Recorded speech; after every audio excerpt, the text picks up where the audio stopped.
হযরত ইউনূস আলাইহিস সালাতু ওয়াস সালামের সম্প্রদায় ইউনূস আলাইহিস সালাম দীর্ঘকাল ব্যাপী যখন তাদেরকে দাওয়াত দিয়েছেন, কোনো পরিবর্তন নাই, বরং দিন যায়, অবাধ্যতার মাত্রা বাড়ে। আল্লাহ সুবহানাহু ওয়া তাআলা হযরত ইউনূস আলাইহিস সালাতু ওয়াস সালামকে জানায় দিলেন, পয়গম্বর 3 দিন পরে তাদের উপরে গজব আসবে। হযরত ইউনূস আলাইহিস সালাতু ওয়াস সালাম এবার তার সম্প্রদায়কে গজবের কথা জানায় দিলেন। তার কওমের অবস্থা হলো, আগে যত অবাধ্য ছিল, আগে যত উচ্ছৃঙ্খল ছিল, যখন তাদেরকে গজবের খবর দেওয়া হলো তাদের উচ্ছৃঙ্খলার মাত্রা আরো বেড়ে গেল। 2 দিন যাওয়ার পরে হযরত ইউনূস আলাইহিস সালাতু ওয়াস সালাম দেখলেন এই গজবের কথা বলার পরে এদের অবাধ্যতার মাত্রা আরো বেড়ে গেছে। আগামী দিন গজব চলে আসবে। ইউনূস আলাইহিস সালাতু ওয়াস সালাম অতীতের যত নবী ওই পর্যন্ত এসেছিল, যদি কোনো কওমকে আযাব গজব দেওয়া হয়েছে, আগে আল্লাহ রাব্বুল আলামিন ওই কওমের নবীকে এবং মুমিনদেরকে নিরাপদ জায়গায় সরানোর পর এরপরে আল্লাহ তাআলা অবাধ্য যারা তাদের উপরে গজব প্রদান করেছে। আল্লাহ রাব্বুল আলামিন প্রত্যেকটা নবীকে আগে নিরাপদে সরায় নিছেন, এরপরে আল্লাহ তাআলা গজব দিয়েছেন।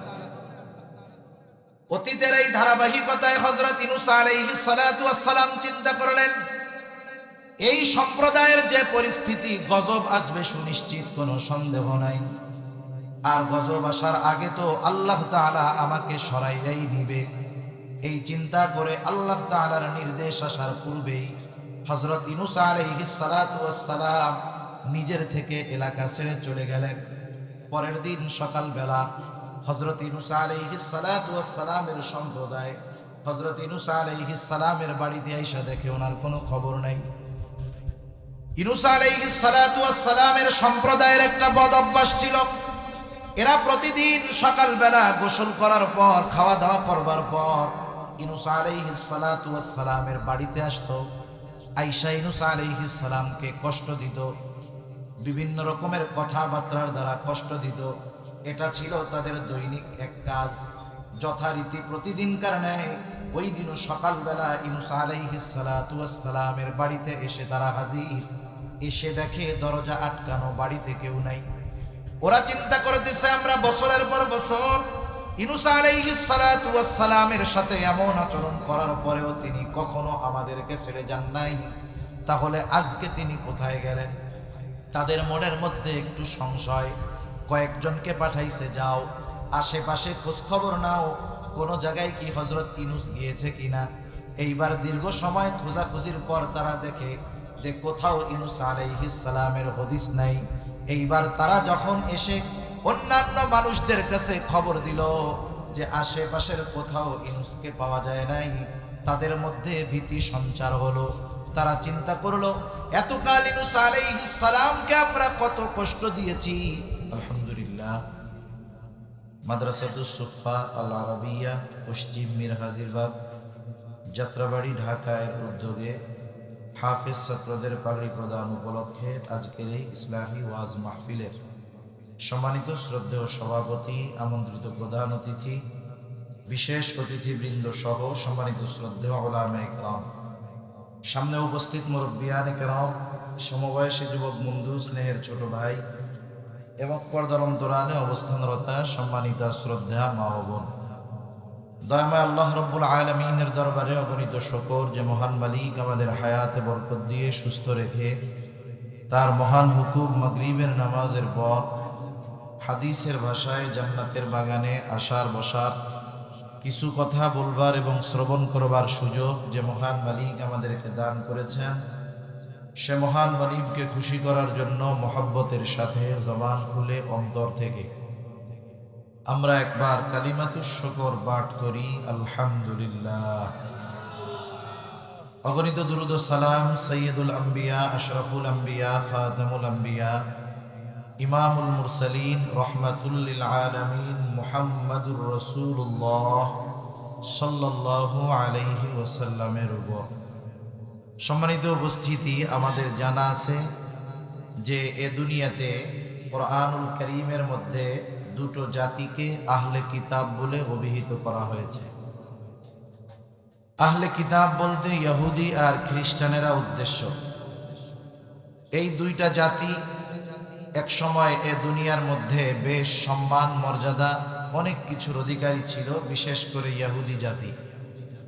কিন্তু আল্লাহ সুবহানাহু ওয়া তাআলার নিয়ামতের অকৃতজ্ঞতা, আল্লাহ এবং রাসূলের অবাধ্যতা এবং আল্লাহ প্রদত্ত শরীয়তের সর্বোচ্চ সীমা লঙ্ঘন করার কারণে এদের মধ্যে ইহুদিরা হয়েছে চির অভিশপ্ত এবং খ্রিস্টান তথা নাসারারা হয়েছে পথভ্রষ্ট।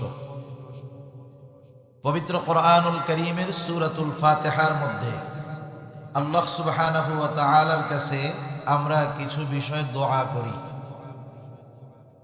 প্রত্যেক নামাজের প্রতি রাকাতে সূরা ফাতিহা পড়া হয়। ইমামের পেছনে যখন পড়া হয়, ইমামের কেরাত মুসল্লির কেরাত। নিজে যখন পড়ি তখন নিজে পড়ি। নামাজ হলো সর্বোত্তম এবং সর্বশ্রেষ্ঠ ইবাদত। আল্লাহ সুবহানাহু ওয়া তাআলাও এই সর্বশ্রেষ্ঠ ইবাদতের মধ্যে সর্বশ্রেষ্ঠ দোয়াও আমাদেরকে শিখিয়ে দিয়েছেন। সূরাতুল ফাতিহার আরেকটা নাম, যেগুলো নাম আছে, নামগুলোর মধ্যে অন্যতম একটি নাম হলো সূরাতুদ দোয়া। আমরা আল্লাহ তাআলার কাছে এই সূরার মাধ্যমে দুনিয়ার সবচেয়ে উত্তম এবং সর্বশ্রেষ্ঠ ইবাদতের মধ্যে সর্বশ্রেষ্ঠ দোয়াটা করি। দোয়াটা হলো ইহদিনাস সিরাতাল মুস্তাকিম। আল্লাহ, আপনি আমাদেরকে সিরাতে মুস্তাকিমের হেদায়াত দেন, পথ নির্দেশিকা দেন। ইহদিনাস সিরাতাল মুস্তাকিম, আল্লাহ তাআলার কাছে বলি সিরাতে মুস্তাকিমের পথদর্শন আমাদের দেন, ওই পথের উপরে আপনি আমাদেরকে পরিচালিত করেন। সিরাতে মুস্তাকিম কোন পথ? সিরাতাল্লাযীনা আন'আমতা আলাইহিম গায়রিল মাগদুবি আলাইহিম ওয়ালাদ-দাল্লিন। তাদের পথ যাদের উপরে আপনি বিশেষ অনুগ্রহ করেছেন, তাদের পথ নয়। যারা গজবপ্রাপ্ত, লাআনতপ্রাপ্ত, অভিশপ্ত এবং পথভ্রষ্ট, তাদের পথে আমাদেরকে আপনি নিয়েন না, বরং আপনি আপনার অনুগ্রহপ্রাপ্ত বান্দাদের পথেই আমাদের পরিচালিত করেন। এই দোয়াটা হলো পৃথিবীর সর্বশ্রেষ্ঠ দোয়া, আর এই দোয়াটা আমরা করি অধিকাংশ সময় সর্বশ্রেষ্ঠ ইবাদতের মধ্যে। তাহলে সম্মানিত সুধী, এই বিষয়টা আমাদের কাছে মোটামুটি পরিষ্কার যে ইহুদি জাতি হলো চির অভিশপ্ত জাতি। এরা অভিশপ্ত হওয়ার অনেকগুলো কারণ কোরআন এবং হাদিসের আলোকে জানা যায়।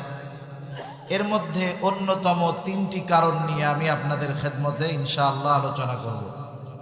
তাছাড়াও পারিপার্শ্বিক আরও কিছু বিষয় আছে, ইনশাআল্লাহ কথার মধ্যে হয়তো ওগুলো আসবে। যেমন তারা লাআনতপ্রাপ্ত হওয়ার অন্যতম এক কারণ, আল্লাহ তাআলা তাদেরকে লাআনত বর্ষণ করেছেন, চির অভিশপ্ত করেছেন। এর একটা কারণ হলো আল্লাহ তাআলা বলেন, ওয়াকালাতিল ইয়াহুদু ইয়াদুল্লাহি মাগলুলা। তারা আল্লাহ তাআলাকে অপবাদ দিয়ে বলে আল্লাহ তাআলা রিক্ত হস্ত হয়ে গেছে, আল্লাহ তাআলার হাত খালি হয়ে গেছে। নাউযুবিল্লাহ। এই আয়াতের শানে নুজুল ওদিকে আমি যাব না। আল্লাহ রাব্বুল আলামিন বলেন, গুল্লাত আইদিহিম ওয়ালুইনু বিমা ক্বালু। আরে হাত তো শূন্য হয়েছে, তাদের সাথে সাথে কি ক্ষতি হলো? এ কথা বলার দ্বারা আল্লাহ তাআলা বলেন লুইনা, তাদের উপরে আল্লাহ রাব্বুল আলামিনের লানত। ওয়ালুইনু বিমা ক্বালু, এ কথা বলার কারণে তাদের উপরে লানত বর্ষণ করেছেন কে? আল্লাহ। সাথে সাথে নবী রাসূলগণও তাদের উপরে লানত দিয়েছেন। তা সম্মানিত সুধী, আমি যে আয়াতগুলো আপনাদের খেদমতে তিলাওয়াত করেছি, উক্ত কথাগুলো, আয়াতগুলো বুঝতে আমাদের সহজ হবে যদি শুরুতে কিছু কথা আমরা একটু খেয়াল দিয়ে শুনি। মুসলিম মিল্লাতের পিতা হযরত ইব্রাহিম আলাইহিস সালাতু ওয়াস সালাম, আল্লাহ সুবহানাহু ওয়া তাআলা ওনাকে পাঠিয়েছেন ইরাকের বাবেল শহরে। ইব্রাহিম আলাইহিস সালাতু ওয়াস সালামের হিজরত হয়েছে আল্লাহ তাআলার নির্দেশে শাম দেশ। শাম বলতে যে শুধু সিরিয়া উদ্দেশ্য বিষয়টা এমন নয়, বরং বর্তমান ফিলিস্তিন, সিরিয়া উভয়টাই শামের অন্তর্ভুক্ত।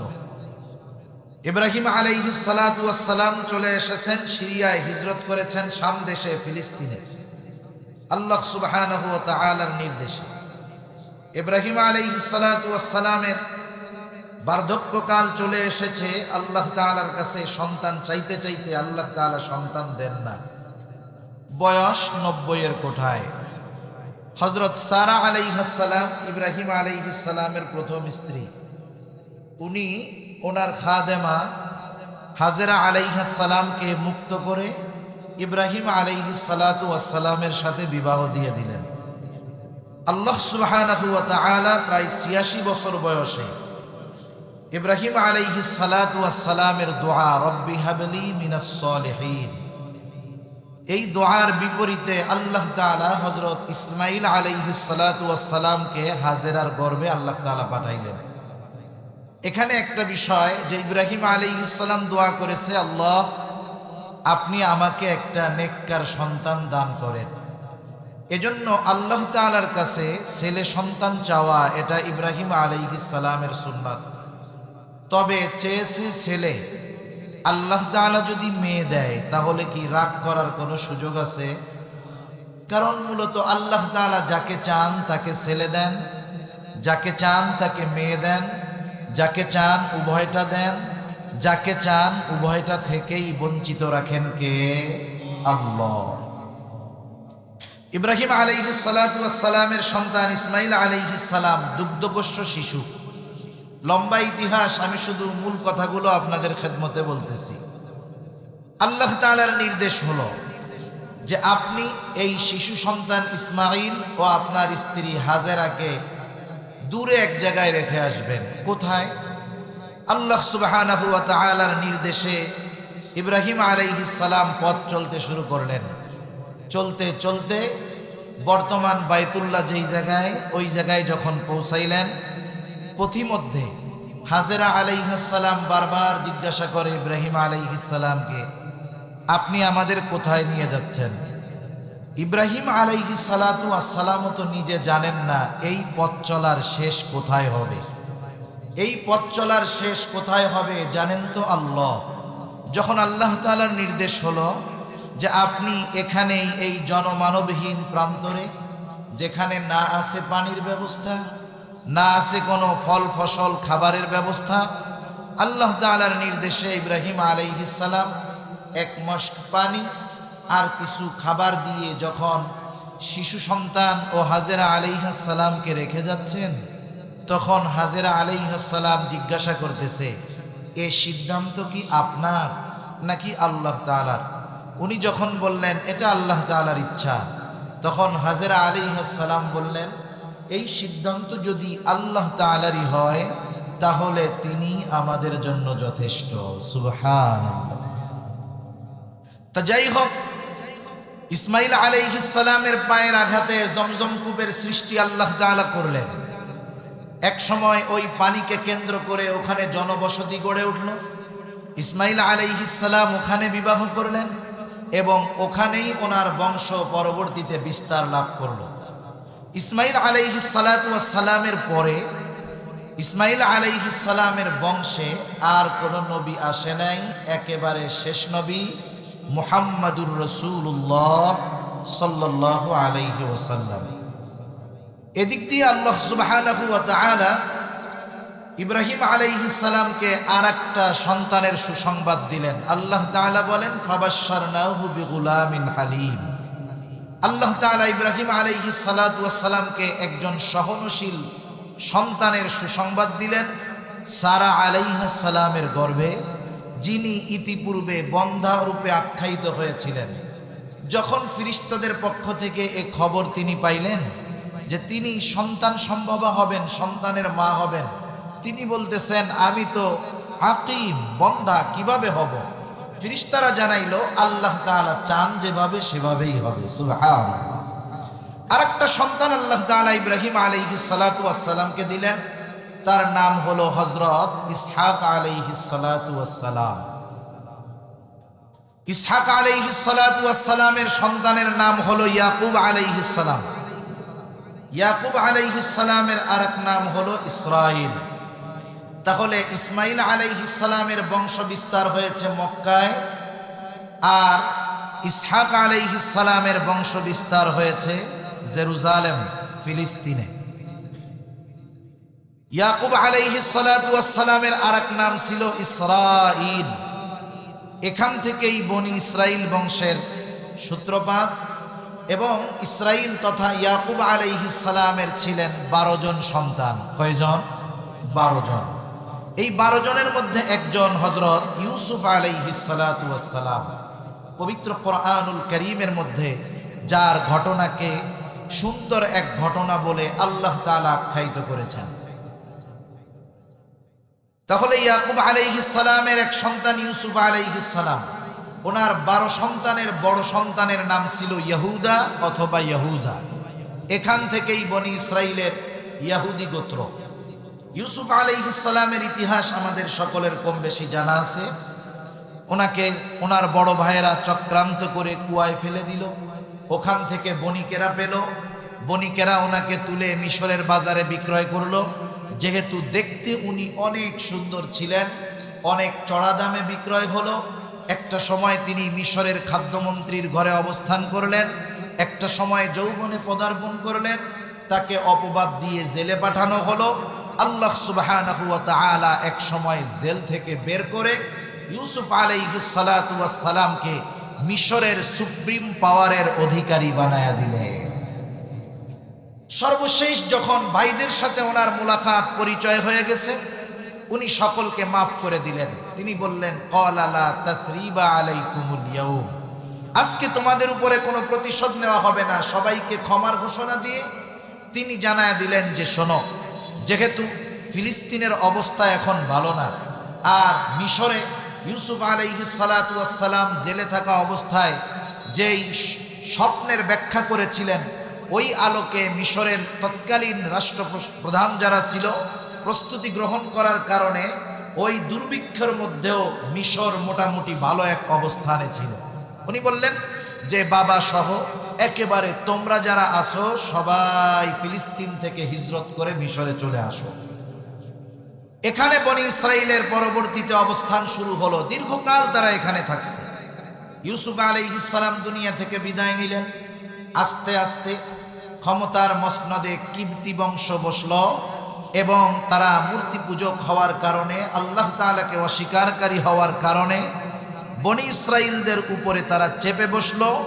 দিন যাচ্ছে তাদের উপরে জুলুমের মাত্রা আরো কিবতি বংশের শাসকরা বাড়ানো শুরু করে দিল। ফিরআউন ছিল এদের মধ্যে অন্যতম একজন। আল্লাহ সুবহানাহু ওয়া তাআলা ওই কঠিন পরিস্থিতির মধ্যেও হযরত মূসা আলাইহিস সালাতু ওয়াস সালামকে দুনিয়ায় পাঠাইলেন। এর আগে আরেকটা বিষয় আমাদের বুঝতে হবে। তাহলে বনি ইসরাইলের পূর্বপুরুষের অবস্থান ছিল ফিলিস্তিনে। ওখান থেকে ওনারা হিজরত করে গেছেন কোথায়? একটু জোরে বলেন না, কোথায়?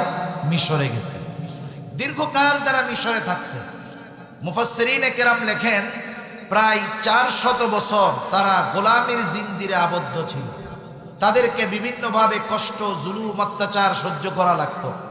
মূসা আলাইহিস সালাতু ওয়াস সালামকে আল্লাহ তাআলা নবুয়ত দিয়ে ফিরআউনকে দাওয়াত দেওয়ার জন্য পাঠিয়ে দিলেন। কিন্তু ফিরআউনের অবাধ্যতার পরিমাণ এতটা বেশি ছিল যে ফিরআউন মূসা আলাইহিস সালাতু ওয়াস সালামের দাওয়াত তো গ্রহণ করল না, বরং সময়ের পরিবর্তনের সাথে সাথে তার অবাধ্যতা এবং সীমা লঙ্ঘন এটা বাড়তে থাকলো। দুনিয়াতে কার হেদায়েত হবে কার হবে না বলেন তো, এটা কার হাতে? আল্লাহ তাআলার হাতে। এরপরেও কিছু দৃশ্যমান বিষয় দেখে বোঝা যায় হেদায়েত হবে কি হবে না। আপনি যদি কোনো অবাধ্য মানুষকে কোরআন সুন্নাহর কথা বলে দাওয়াত দেন, একজন একটা পাপ করে, আপনি বুঝালেন যে ভাই দেখো কোরআনে হাদিসে এভাবে আছে, এই পাপের কাজ করো না, গুনার কাজ করো না, এটার থেকে ফিরো, আল্লাহ তাআলা নারাজ হবে। কিছু মানুষ আছে গুনাহ করার পরেও যখন কোরআন সুন্নাহ দিয়ে তাকে বোঝানো হয়, সে ওই পাপ কাজ ছাড়ুক আর না ছাড়ুক, কমপক্ষে কোরআন হাদিসের কথা বলার কারণে সাময়িকভাবে হলেও নমনীয়তা প্রদর্শন করে। এমন লোক আছে না নাই? বলে ভাই যেহেতু কোরআন হাদিসে আসছে আমি ছেড়ে দেওয়ার চেষ্টা করি। কিন্তু আর এক ধরনের মানুষ আছে, যেই মানুষগুলো পাপাচারে ডুবে আছে, গোনায় ডুবে আছে। আপনি যদি কোরআন হাদিস দিয়ে তাকে বোঝান, সুন্দর মতো নসিহত করেন যে এই গুনার কাজ আর কইরো না, এই নসিহত সে তো গ্রহণ করেই না, বরং উল্টা আরো বিরোধিতা করে ওই পাপ কাজের মাত্রা আরো বাড়ায়া দেয়। এমন লোক সমাজে আছে না নাই? আছে। প্রথম জনের হালত হলো, আশা করা যায় তার হেদায়েত নসিব হতে পারে, কিন্তু দ্বিতীয় আচরণকারীর সম্ভাবনা হলো এর হেদায়েতের সম্ভাবনা নাই, তবে আল্লাহ তাআলা যদি চান সেটা ভিন্ন কথা। ফেরাউনের অবস্থা ছিল এই দ্বিতীয় ব্যক্তির ন্যায়। দিন যাচ্ছে, যার অবাধ্যতার মাত্রা আরো বাড়তেছে। আল্লাহ সুবহানাহু ওয়া তাআলা মূসা আলাইহিস সালাতু ওয়াস সালামকে নির্দেশ দিলেন, পয়গম্বর মূসা, আপনি বনি ইসরাইলদেরকে নিয়ে মিশর ছেড়ে চলে যান। দুইটা বিষয়, একটা হলো এই জুলুমের অবসান হবে, দ্বিতীয় বিষয় ওই যে বনি ইসরাইলদের পূর্বপুরুষের ভূমি ফিলিস্তিন, তখন ওটা খুব উর্বর এক জমিন ছিল, সুজলা সুফলা শস্য শ্যামলা এক ভূমি ছিল। আল্লাহ তাআলা চাইলেন ওই বরকতময় ভূমি, ওই জমিন পুনরায় আল্লাহ তাআলা বনি ইসরাইলদেরকে ফিরিয়ে দিবেন। আল্লাহ তাআলার নির্দেশে পয়গম্বর মূসা আলাইহিস সালাতু ওয়াস সালাম রাতের আধারে বনি ইসরাইলদেরকে নিয়ে পথ চলা শুরু করলেন। কোন দিকে যাবেন, কোন পথে যাবেন, আল্লাহ সুবহানাহু ওয়া তাআলা সব দিক নির্দেশনা দিয়ে দিয়েছেন। মূসা আলাইহিস সালাম রাতের আধারে ওই দিক নির্দেশনা অনুসারে পথ চলতে শুরু করলেন। চলতে চলতে রাতের শেষ প্রহরে মূসা আলাইহিস সালাম তার উম্মতদেরকে নিয়ে পৌঁছালেন লোহিত সাগরের পাড়ে। ইতিমধ্যে ফেরাউনের কাছে ফেরাউনের গোয়েন্দা বাহিনী খবর দিয়ে দিছে যে ফেরাউন, আপনার দুশমন মূসা আলাইহিস সালাম বনি ইসরাইলদের সবাইকে নিয়ে মিশর ছেড়ে চলে যায়। শত্রু তো হাতছাড়া হয়ে গেল।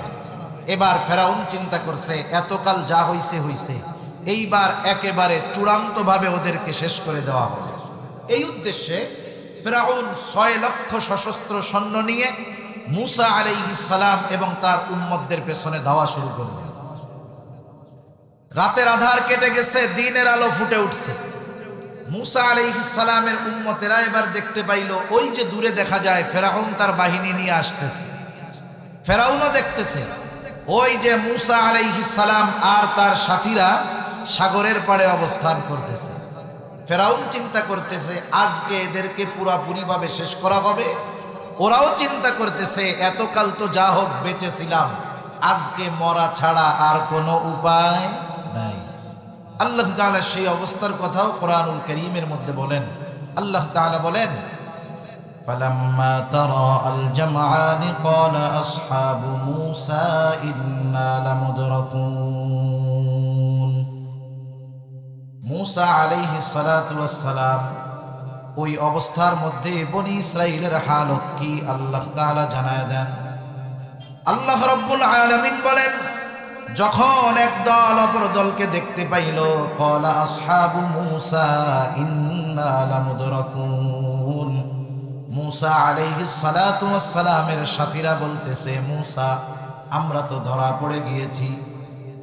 মূসা আলাইহিস সালাতু ওয়াস সালাম হলেন বনি ইসরাইলীদের নেতা।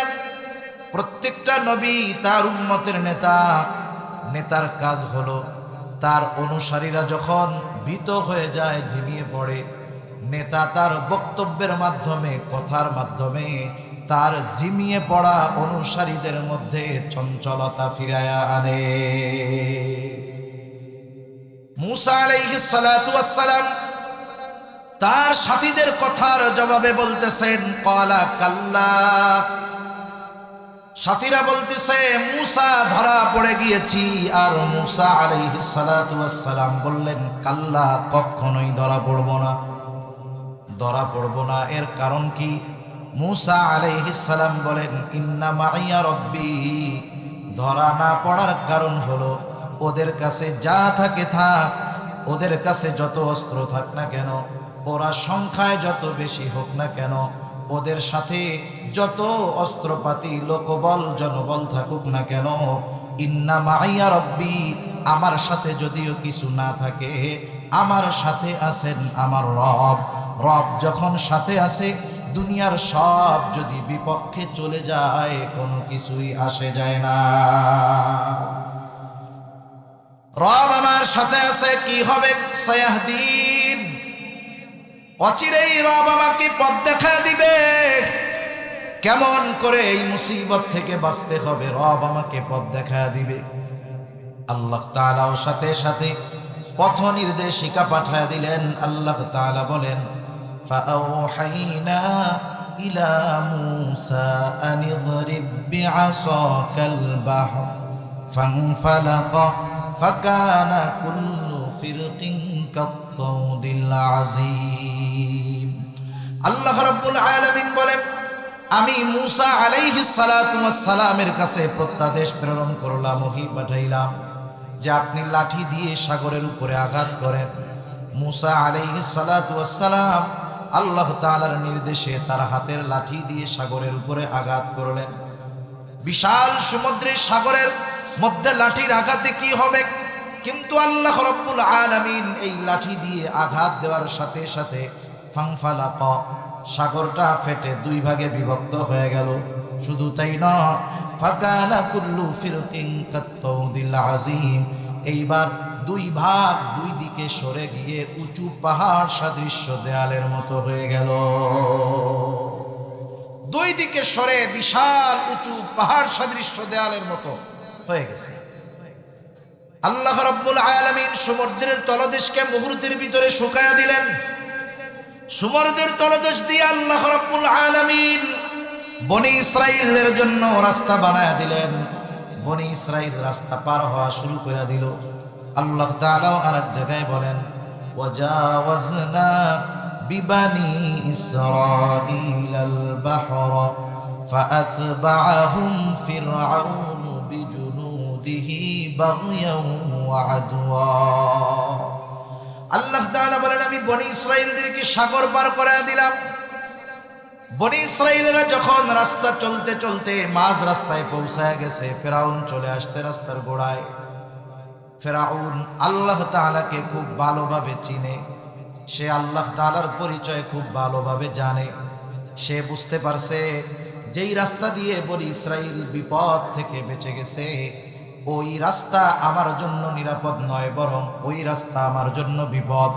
কিন্তু এরপরেও মানুষ যখন ক্রোধান্বিত থাকে, অহংকারের মধ্যে থাকে, সীমা লঙ্ঘনের চূড়ান্ত পর্যায়ে পৌঁছায়া যায়, অবাধ্যতার চূড়ান্ত পর্যায়ে পৌঁছায়া যায়, ওই সময় সে এমন কিছু সিদ্ধান্ত গ্রহণ করে যেই সিদ্ধান্তগুলো তার চূড়ান্ত পতনকে অনিবার্য করে তোলে।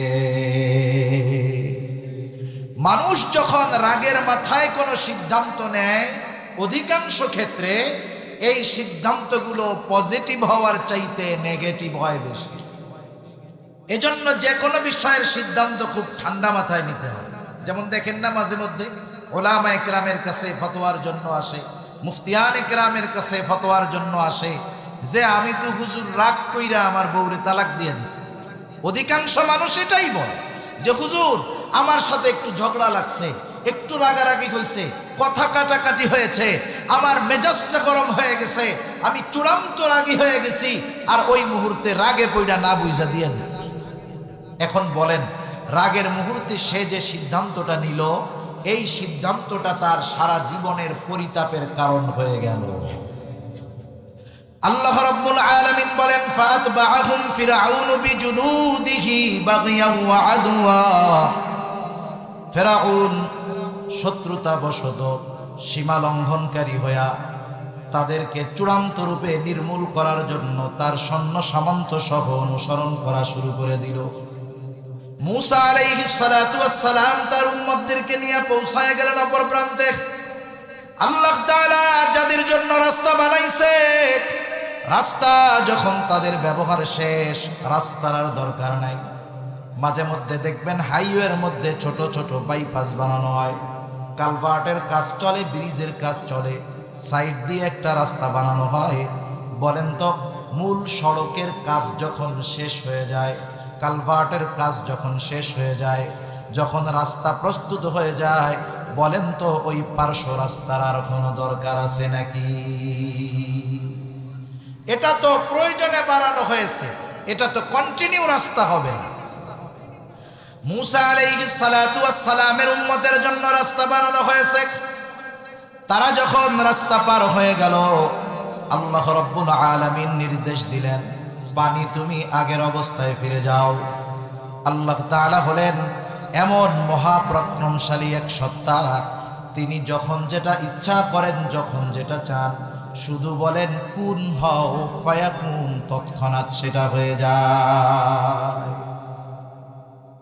পানি এইবার দুই দিক থেকে ফেরাউন আর তার সৈন্যবাহিনীর উপরে একসাথে যখন পড়ছে, ফেরাউনের সৈন্যবাহিনী একটাও নিচের থেকে উপরে আসতে পারে নাই, এর আগেই সলিল সমাধি হয়ে গেছে। কিন্তু আল্লাহ তাআলা তো ফেরাউনকে সহজে ছেড়ে দিবেন না। ফিরিস্তা আইসা এক টান দিয়া ফেরাউনকে সমুদ্রের তলদেশ থেকে উপরে উঠায়া ফেলছে। উপরে উঠায়া চুটনি শুরু হয়ে গেছে।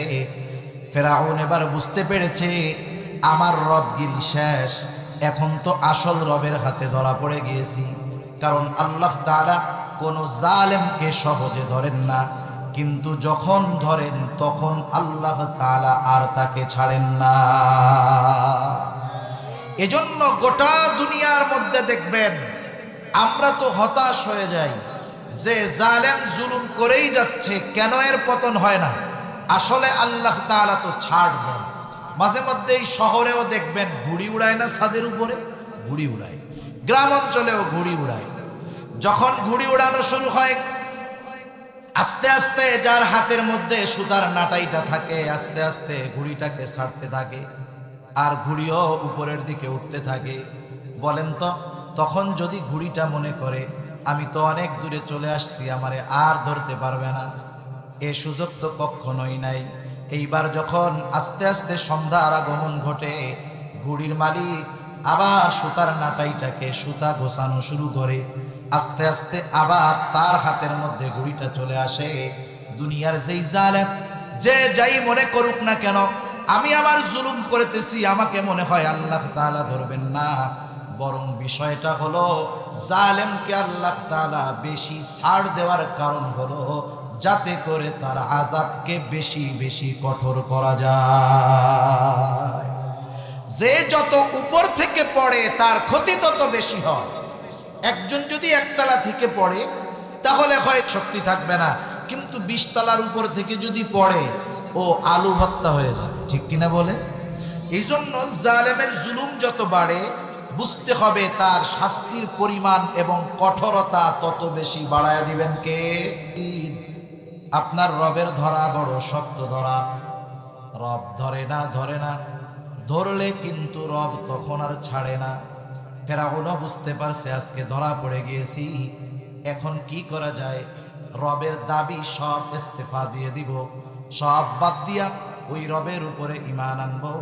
ফেরাউন যখন হাবুডুবু চুগনি চলতেছে, হাত্তা ইদা আদরাকাহুল গরাকু ক্বালা আমানতু আন্নাহু লা ইলাহা ইল্লাল্লাযী আমানাত বিহি বানু ইসরাঈল।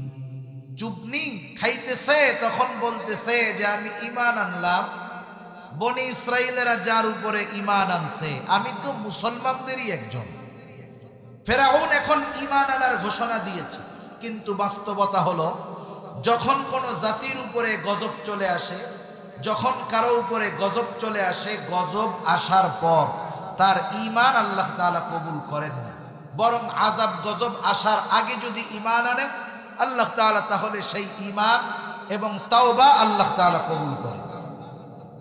হযরত ইউনূস আলাইহিস সালাতু ওয়াস সালামের সম্প্রদায়, ইউনূস আলাইহিস সালাম দীর্ঘকাল ব্যাপী যখন তাদেরকে দাওয়াত দিয়েছেন, কোনো পরিবর্তন নাই, বরং দিন যায়, অবাধ্যতার মাত্রা বাড়ে। আল্লাহ সুবহানাহু ওয়া তাআলা হযরত ইউনূস আলাইহিস সালাতু ওয়াস সালামকে জানায়া দিলেন, পয়গম্বর 3 দিন পরে তাদের উপরে গজব আসবে। হযরত ইউনূস আলাইহিস সালাতু ওয়াস সালাম এবার তার সম্প্রদায়কে গজবের কথা জানায়া দিলেন। তার কওমের অবস্থা হলো আগে যত অবাধ্য ছিল, আগে যত উচ্ছৃঙ্খল ছিল, যখন তাদেরকে গজবের খবর দেওয়া হলো তাদের উচ্ছৃঙ্খলার মাত্রা আরো বেড়ে গেল। 2 দিন যাওয়ার পরে হযরত ইউনূস আলাইহিস সালাতু ওয়াস সালাম দেখলেন এই গজবের কথা বলার পরে এদের অবাধ্যতার মাত্রা আরো বেড়ে গেছে। আগামী দিন গজব চলে আসবে। ইউনূস আলাইহিস সালাতু ওয়াস সালাম অতীতের যত নবী ওই পর্যন্ত এসেছিল, যদি কোনো কওমকে আযাব গজব দেওয়া হয়েছে, আগে আল্লাহ রাব্বুল আলামিন ওই কওমের নবীকে এবং মুমিনদেরকে নিরাপদ জায়গায় সরানোর পর এরপরে আল্লাহ তাআলা অবাধ্য যারা তাদের উপরে গজব প্রদান করেছে। মানে গজব দেওয়ার আগে এই মনিটরের আওয়াজ আরো বাড়াইতে হবে। কোথায় উনি মনিটরের আওয়াজ আরো ছাড়েন। আল্লাহ রাব্বুল আলামিন প্রত্যেকটা নবীকে আগে নিরাপদে সরায়া নিছেন, এরপরে আল্লাহ তাআলা গজব দিয়েছেন। অতীতের এই ধারাবাহিকতায় হযরত ইউনূস আলাইহিস সালাতু ওয়াস সালাম চিন্তা করলেন এই সম্প্রদায়ের যে পরিস্থিতি, গজব আসবে সুনিশ্চিত, কোনো সন্দেহ নাই। আর গজব আসার আগে তো আল্লাহ তাআলা আমাকে সরাইয়াই নিবে। এই চিন্তা করে আল্লাহ তাআলার নির্দেশ আসার পূর্বেই হযরত ইউনূস আলাইহিস সালাতু ওয়াস সালাম নিজের থেকে এলাকা ছেড়ে চলে গেলেন। পরের দিন সকালবেলা হযরত ইউনূস আলাইহিস সালাতু ওয়াস সালামের সম্প্রদায় হযরত ইউনূস আলাইহিস সালামের বাড়িতে আইসা দেখে ওনার কোনো খবর নাই। ইউনূস আলাইহিস সালাতু ওয়াস সালামের সম্প্রদায়ের একটা বদ অভ্যাস ছিল, এরা প্রতিদিন সকালবেলা গোসল করার পর, খাওয়া দাওয়া করবার পর ইউনূস আলাইহিস সালাতু ওয়াস সালামের বাড়িতে আসতো। আয়েশা ইউনূস আলাইহিস সালামকে কষ্ট দিত, বিভিন্ন রকমের কথাবার্তার দ্বারা কষ্ট দিত। এটা ছিল তাদের দৈনিক এক কাজ। যথারীতি প্রতিদিনকার ন্যায় ওই দিনও সকালবেলা ইউনূস আলাইহিস সালাতু ওয়াস সালামের বাড়িতে এসে তারা হাজির। এসে দেখে দরজা আটকানো, বাড়িতে কেউ নাই। ওরা চিন্তা করতেছে আমরা বছরের পর বছর ইউনূস আলাইহিস সালাতু ওয়াস সালামের সাথে এমন আচরণ করার পরেও তিনি কখনো আমাদেরকে ছেড়ে যান নাই, তাহলে আজকে তিনি কোথায় গেলেন? তাদের মনের মধ্যে একটু সংশয়। কয়েকজনকে পাঠাইছে, যাও আশেপাশে খোঁজ খবর নাও, কোনো জায়গায় কি হযরত ইউনূস গিয়েছে কিনা। এইবার দীর্ঘ সময় খোঁজাখুঁজির পর তারা দেখে যে কোথাও ইউনূস আলাইহিস সালামের হদিস নাই। এইবার তারা যখন এসে অন্যান্য মানুষদের কাছে খবর দিল যে আশেপাশের কোথাও ইউনূসকে পাওয়া যায় নাই, তাদের মধ্যে ভীতি সঞ্চার হলো। তারা চিন্তা করলো এতকাল ইউনূস আলাইহিস সালামকে আমরা কত কষ্ট দিয়েছি, তিনি কখনোই আমাদেরকে ছেড়ে যান নাই, অথচ গজবের খবর দেওয়ার পর আমাদের অবস্থা আগের চাইতে আরো খারাপ হয়েছে। নিশ্চয়ই গজব আসবে, এই জন্যই তিনি এলাকা ছেড়ে চলে গিয়েছেন। এই চিন্তা তাদের মধ্যে ভয়ের কারণ হয়ে দাঁড়ালো। ওই মানুষগুলো আল্লাহ তাআলার কাছে ক্ষমা চাইলো, ঈমান আনলো, তাওবা করলো। আল্লাহ তাআলা তাদের তাওবা কবুল করলেন, ঈমানকে কবুল করলেন। গজব আসার আগে ঈমান আনার কারণে আল্লাহ রাব্বুল আলামিন তাদের উপর থেকে গজব উঠায়া নিয়ে গেলে। এই গজব তাদের উপরে আসে নাই কেন? কারণ গজব আসার আগে এরা ঈমানের ঘোষণা দিয়েছে, ঠিক কিনা বলো? কিন্তু ফেরাউনের উপরে আযাব গজব চলে আসছে। বলেন তো, আযাব গজব যখন চলে আসছে, এখন ঈমান আনার ঘোষণা দিলে কবুল হবে নাকি? একটু জোরে বলেন না, কবুল হবে নাকি? আল্লাহ রাব্বুল আলামিন ফেরাউনের এই ঘোষণাকে কবুল করলেন না। আল্লাহ তাআলা জানায়া দিলেন, ফালইয়াউমা নুনাজ্জিকা বিবাদানিকা লিতাকুনা লিমান খালফাকা আয়া। আল্লাহ তাআলা বলেন, আমি আজকে তোমার দেহকে সংরক্ষণ করব, যাতে করে তোমার পরে তোমার মতো যারা আসে তাদের জন্য তুমি এক নিদর্শন হয়ে থাকো। আমার যে জন্য এই কথাটা বলা উদ্দেশ্য, যে এই ঘটনার মাধ্যমে মূসা আলাইহিস সালাতু ওয়াস সালামের বক্তব্যের সত্যতা প্র্যাকটিক্যাল ভাবে বনি ইসরাইলীরা দেখছে। বনি ইসরাইলীরা কি বলছিল? যে ইন্না লামুদরাকুন, মূসা আমরা তো ধরা পড়ে গিয়েছি, তার মানে বাঁচার আর কোনো উপায় নাই, হয়তো ফেরাউনের অস্ত্রের আঘাতে মরতে হবে, না হয় আমাদেরকে সমুদ্রের মধ্যে ডুবে মরতে হবে। মূসা আলাইহিস সালাম তখন কি বলছে? কাল্লা, আমরা কখনোই ধরা পড়বো না। তার মানে এখনো পড়বো না, পরেও পড়বো না, ফেরাউন আমাদেরকে আর কখনো ধরতে পারবে না। বাঁচবো কেমনে? বলে ওদের যা থাকে থাক, আমার সাথে তো রব আছে। আল্লাহ তাআলাও পথ দেখায় দিলেন। বনি ইসরাইল সাগর পাড়ি দিল, কোনো সংশয় যেন তাদের না থাকে। নিজেরাই তাকায়া তাকায়া দেখছে কেমন করে ওই সাগরের পানিতে হাবুডুবু খেতে খেতে ফেরাউনের চূড়ান্ত পতন হয়েছে। বলেন তো, এই ধরনের দৃশ্য দেখার পরে ওই উম্মতের আল্লাহ এবং রাসূলের প্রতি সর্বোচ্চ আনুগত্যশীল হওয়ার দরকার ছিল কি ছিল না? ছিল। সর্বোচ্চ কৃতজ্ঞ হওয়ার দরকার ছিল, সর্বোচ্চ শরীয়তের পালনকারী হওয়ার কথা ছিল। কিন্তু আফসোসের বিষয়, এরা ওটা করে নাই। বরং এই বিষয় দেখার পরেও তারা তাদের আগের অবস্থার মতো, অবাধ্যতাও যেমন, অকৃতজ্ঞতাও তেমন, সীমা লঙ্ঘনও তেমন। তাহলে আল্লাহ রাব্বুল আলামিন মিশর থেকে বনি ইসরাইলদেরকে এখানে আনার একটা উদ্দেশ্য হলো আল্লাহ তাআলা ফেরাউনের জুলুম থেকে তাদেরকে নিষ্কৃতি দিবেন। রক্তকে পানি বানিয়ে সম্পদ সঞ্চয় করেছে ওই বাবা, ওই সম্পদ রেখে মারা যাওয়ার পরে তার সন্তান ওই সম্পদ বাবার আয় করতে যেই কয় বছর লাগছে, ওর শেষ করতে সেই কয় মাসও লাগে নাই। আছে না নাই বলেন? আছে। কেন মূল্যায়ন নাই? কারণ এই সম্পদ তো সে অটো মালিক হয়ে গেছে। যদি পরিশ্রম করে অর্জন করা লাগতো, তাহলে প্রতিটা পয়সা ব্যয় করার সময় 10 বার চিন্তা করত যে এই সম্পদ উপার্জনে কত কষ্ট হয়েছে আমার। আল্লাহ তাআলা চাইলেন বনি ইসরাইলেরা ওই সময় জেরুজালেমে শাসন করত আমালিকা গোত্র, তাদের পূর্বপুরুষ ছিল আদ জাতি। তারা বড় সুঠামদেহী এবং শক্তিশালী ছিল। আল্লাহ তাআলা জানায় দিলেন যে শোনো, তোমরা আমরা প্রবেশ করব না, নাদখুলাহা হাত্তা ইয়াখরুজু মিনহা, তারা যতক্ষণ না ওইখান থেকে বের হবে ততক্ষণ আমরা ঢুকবো না। ফা ইয়াখরুজু মিনহা ফা ইন্না দাখিলুন। যদি মূসা আলাইহিস সালামকে তারা বলতেছে যদি ওই সম্প্রদায় ওখান থেকে বের হয় তবেই আমরা জেরুজালেমে প্রবেশ করব। ওরা যতক্ষণ আছে ততক্ষণ আমরা ঢুকতে রাজি না। মূসা আলাইহিস সালাতু ওয়াস সালাম বুঝায় ক্লান্ত হয়ে গেলেন। অনেক সময় দেখবেন অবাধ্য সন্তানকে বাবা বুঝাইতে বুঝাইতে যখন ক্লান্ত হয়ে যায়, পাশের থেকে চাচা বুঝায়, মামা বুঝায়, নিকটাত্মীয়রা বুঝায়। এইবার ওই দুই ব্যক্তি, যেই দুই ব্যক্তি মূসা আলাইহিস সালামের আদেশ মেনে আমালিকা গোত্রের শক্তির কথা তাদের গোত্রের কাছে বলে নাই, এই দুইজনের একজনের নাম হলো হযরত ইউশা, আর একজনের নাম হলো কালেব। এই দুই আল্লাহর বান্দা এবার তারা বনি ইসরাইলদেরকে বোঝানো শুরু করেছে। আল্লাহ রাব্বুল আলামিন বলেন, ক্বালা রাজুলানি মিনাল্লাযীনা ইয়াখাফুনা আন'আমাল্লাহু আলাইহিম আদখুলু আলাইহিমুল বাব ফাইযা দাখালতুমূহু ফাইন্নাকুম গালিবুন। আল্লাহ রাব্বুল আলামিন বলেন, ওই দুই ব্যক্তি যাদের উপরে আল্লাহ তাআলার অনুগ্রহ ছিল, ওরা এবার বনি ইসরাইলদেরকে বলতেছে তোমরা শহরের নিকট দরজা দিয়ে শুধু ঢুইকা যাও, ফাইন্নাহুম গালিবুন, তোমরা শুধু ঢুকবা, ওরা যত শক্তিশালী হোক না কেন ওদের বিরুদ্ধে তোমাদের বিজয়ী করবেন কে? বিষয় হলো ছোট বাচ্চা আছে দেখবেন, ভাত খায় না, খানা খায় না, ওর মা ওকে বুঝাইতেছে আব্বা খাও খাও খাও, ও তো খাবে না। এখন মা বুঝায় ক্লান্ত, এবার বাবা বুঝাইতেছে আব্বা খাও খাও খাও।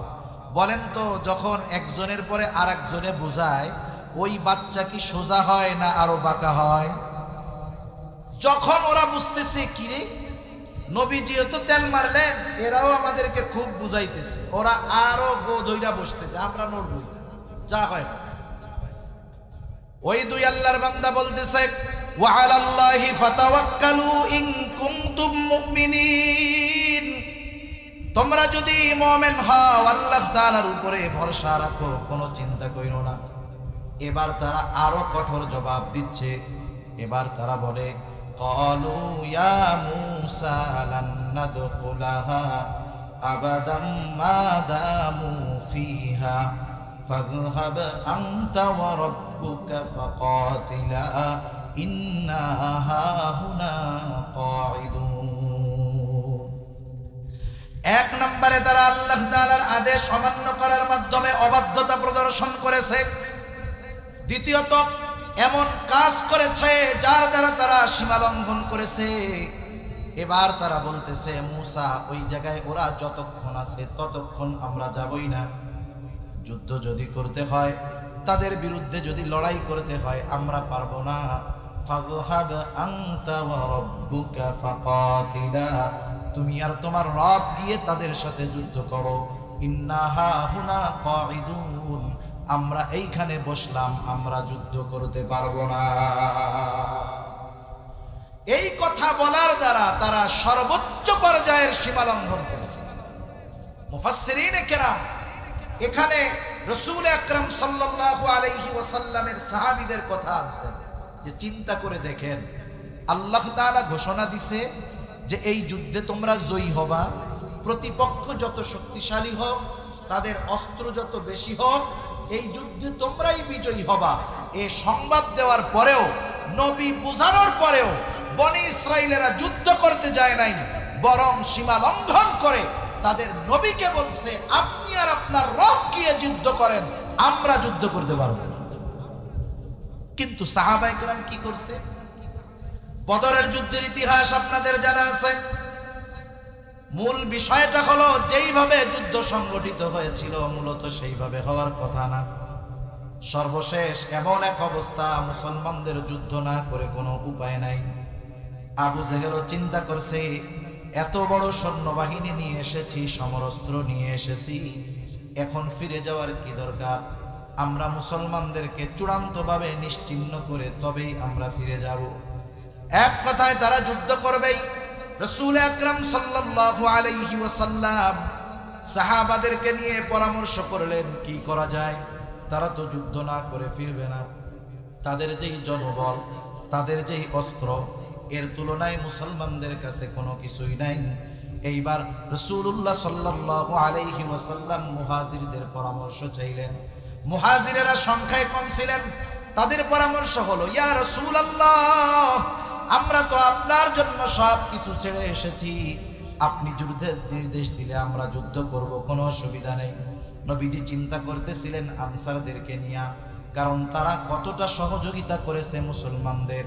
আর একজন আনসার আর একজন মুহাজিরকে ভাই বানায় নিয়েছে, নিজের সম্পদ থেকে তাকে দিয়ে দিয়েছে।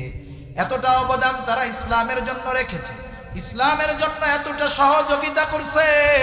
এখন যদি তাদেরকে বলা হয় কাফেরদের বিরুদ্ধে যুদ্ধ করা লাগবে, না জানি তারা অস্বীকার করে বসে। রাসূল আকরাম সাল্লাল্লাহু আলাইহি ওয়াসাল্লাম আনসারদের কাছে পরামর্শ চাইলেন। সাদ ইবনে মুআজ রাদিয়াল্লাহু তাআলা আনহু বলতেছে, ইয়া রাসূলুল্লাহ, আপনি আমাদের মতামত জানতে চাইতেছেন, আপনি শুনে নেন। আমাদেরকে যদি আপনি সমুদ্রের তীরে দাঁড় করায় দেন, আর যদি নির্দেশ দেন যে তোমরা এখনই সমুদ্রের মধ্যে ঝাঁপায় পড়ো, ইয়া রাসূলুল্লাহ, এই নির্দেশ দেওয়ার পরে আপনি তাকায় দেখবেন সমুদ্রের তীরে একটা মানুষও আর দাঁড়ায় না। আপনি নির্দেশ দেওয়ার সাথে সাথে এরা সকলেই কোনো যুক্তি ছাড়া, কথা ছাড়া আপনার আদেশ পালনার্থে ওই সমুদ্রের মধ্যে ঝাঁপায়া পড়বে। আরেকজন বলতেছে, ইয়া রাসূলুল্লাহ, আমরা আপনার সামনে পেছনে ডানে বামে চতুর্দিকে অবস্থান করে যুদ্ধ করব, এমন ভাবে যুদ্ধ করব ইয়া রাসূলুল্লাহ, আপনার চোখটা শীতল হয়ে যাবে, আমাদের যুদ্ধ দেখে আপনি তৃপ্ত হয়ে যাবেন। চিন্তা করে দেখেন, অস্ত্র নাই, লোক সংখ্যা কম, নবীজি শুধু পরামর্শ চেয়েছে, আর সাহাবায়ে কেরাম নিজেদের জীবনকে উৎসর্গ করার জন্য প্রস্তুত হয়ে গেছে। এজন্যই তো আল্লাহ তাআলা এই উম্মতের সাহাবায়ে কেরামের প্রশংসা তাওরাতে করেছেন, কোরআনে করেছেন, এবং স্বয়ং আল্লাহ ঘোষণা দিয়েছে, রাদিয়াল্লাহু আনহু ওয়া রাদু আন। আল্লাহ তাআলা আগে বলছে যে আমি আল্লাহ তাদের উপরে সন্তুষ্ট, সুবহান। তাদের উপরে রাজি খুশির ঘোষণা আগে আল্লাহ বলছে, আমি আল্লাহ ওদের উপরে সন্তুষ্ট। এই সাহাবায়ে কেরামের মর্যাদা কেন? রাসূল আকরাম সাল্লাল্লাহু আলাইহি ওয়াসাল্লামের আদেশ পালনার্থে এরা কখনো কোনো যুক্তি তালাশ করে নাই, এরা পিছপা হয় নাই। যত কঠিন পরিস্থিতি হোক না কেন রাসূল আকরাম সাল্লাল্লাহু আলাইহি ওয়াসাল্লামের জন্য তারা জীবনের সব কিছু কোরবান করার জন্য প্রস্তুত থেকেছে, ঠিক কিনা? আর মুসা আলাইহিস সালামের উম্মত বলতেছে ফাযহাব আনতা ওয়া রাব্বুক, আপনি আর আপনার রব গিয়ে যুদ্ধ করেন, আমরা যুদ্ধ করতে পারবো না, আমরা এখানে বসলাম। মুসা আলাইহিস সালাতু ওয়াস সালাম চূড়ান্ত পর্যায়ের হতাশ হয়ে গেলেন। মুসা আলাইহিস সালাতু ওয়াস সালাম বলতেছে ক্বালা রাব্বি ইন্নী লা আমলিকু ইল্লা নাফসি ওয়া আখি ফাফরুক বাইনানা ওয়া বাইনাল কওমিল ফাসিকিন।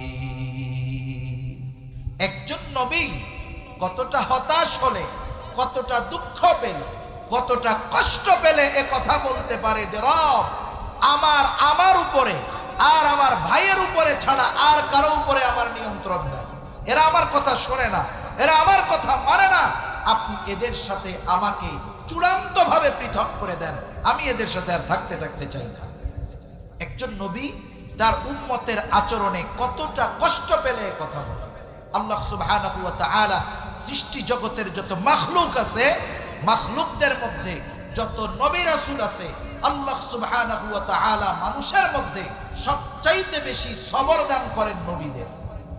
যদি না হইতো তাহলে রাসূল আকরাম সাল্লাল্লাহু আলাইহি ওয়াসাল্লাম তায়েফে যখন গেছে, তায়েফের মানুষ কি পরিমাণ জুলুম আমার আপনার নবীজির উপরে করেছে। বড় বড় ধারালো পাথর দিয়ে নবীজির গায়ে তারা আঘাত করেছে। নবীজির গা পরিপূর্ণ রক্তাক্ত হয়ে গেছে, জামা ভিজে রক্ত বেয়ে বেয়ে পায়ের জুতার মধ্যে ঢুকে গেছে, রক্ত শুকায়া জুতা পায়ের সাথে আটকে গিয়েছে। পড়ন্ত বিকালে যখন নবী আঙ্গুর বাগানের এক পাশে ক্লান্ত দেহ নিয়ে নবীজি বিশ্রাম নিচ্ছেন, জিবরাইল আলাইহিস সালাতু ওয়াস সালাম চলে আসছে, এসে বলে ইয়া রাসূলুল্লাহ, এই কওম আপনার সাথে কেমন আচরণ করেছে আপনার মালিক সব দেখছে। আজকে আমি একা আসি নাই, আমার সাথে নতুন একজন ফেরেশতাকে পাঠানো হয়েছে যে ইতিপূর্বে আপনার কাছে কখনো আসে নাই। নবীজি বলেন এইবার ওই ফেরেশতা আমার কাছে আসলো, আয়েশা সালাম দিয়ে বলতেছে ইয়া রাসূলুল্লাহ, এই সম্প্রদায় আপনার সাথে কেমন আচরণ করেছে আপনার মালিক সব কিছু দেখছে, তিনি আমাকে আপনার কাছে পাঠিয়েছেন আপনার নির্দেশ পালনের জন্য। ইয়া রাসূলুল্লাহ, আপনি যদি নির্দেশ দেন দুই পাহাড়কে একত্রিত করে তায়েফবাসীকে পিষে দেওয়া হবে, এখানে যে একটা জনপদ ছিল, জনবসতি ছিল, সেটা অস্তিত্বহীন হয়ে যাবে। একটু চিন্তা করেন, গায়ের রক্ত এখনো মনে হয় পুরোপুরি শুকায় নাই। নবীজি বলেন নাই যে হালকা পাতলা সাইজ করে দাও, এটাও বলেন নাই, বরং তিনি কি বলেছেন? এই কথার পরে নবীজি বলতেছেন বাল আরজু আন ইয়াখরুজাল্লাহু মিন আসলাবিহিম মান ইয়াবুদুল্লাহ ওয়াহদাহু ওয়া লা ইউশরিকু বিহি শাইআ। নবীজি বলতেছে কেমন যেন তুমি তো দুই পাহাড় দিয়ে তাদেরকে পিষে দেওয়ার কথা বলতেছো, আর আমি তো এদের ব্যাপারে আল্লাহ তাআলার কাছে এই আশা পোষণ করি যে আল্লাহ তাআলা এদের মধ্য থেকে এমন এক প্রজন্ম বের করবে যারা এক আল্লাহর ইবাদত করবে, তার সাথে কারো শরীক করবে না।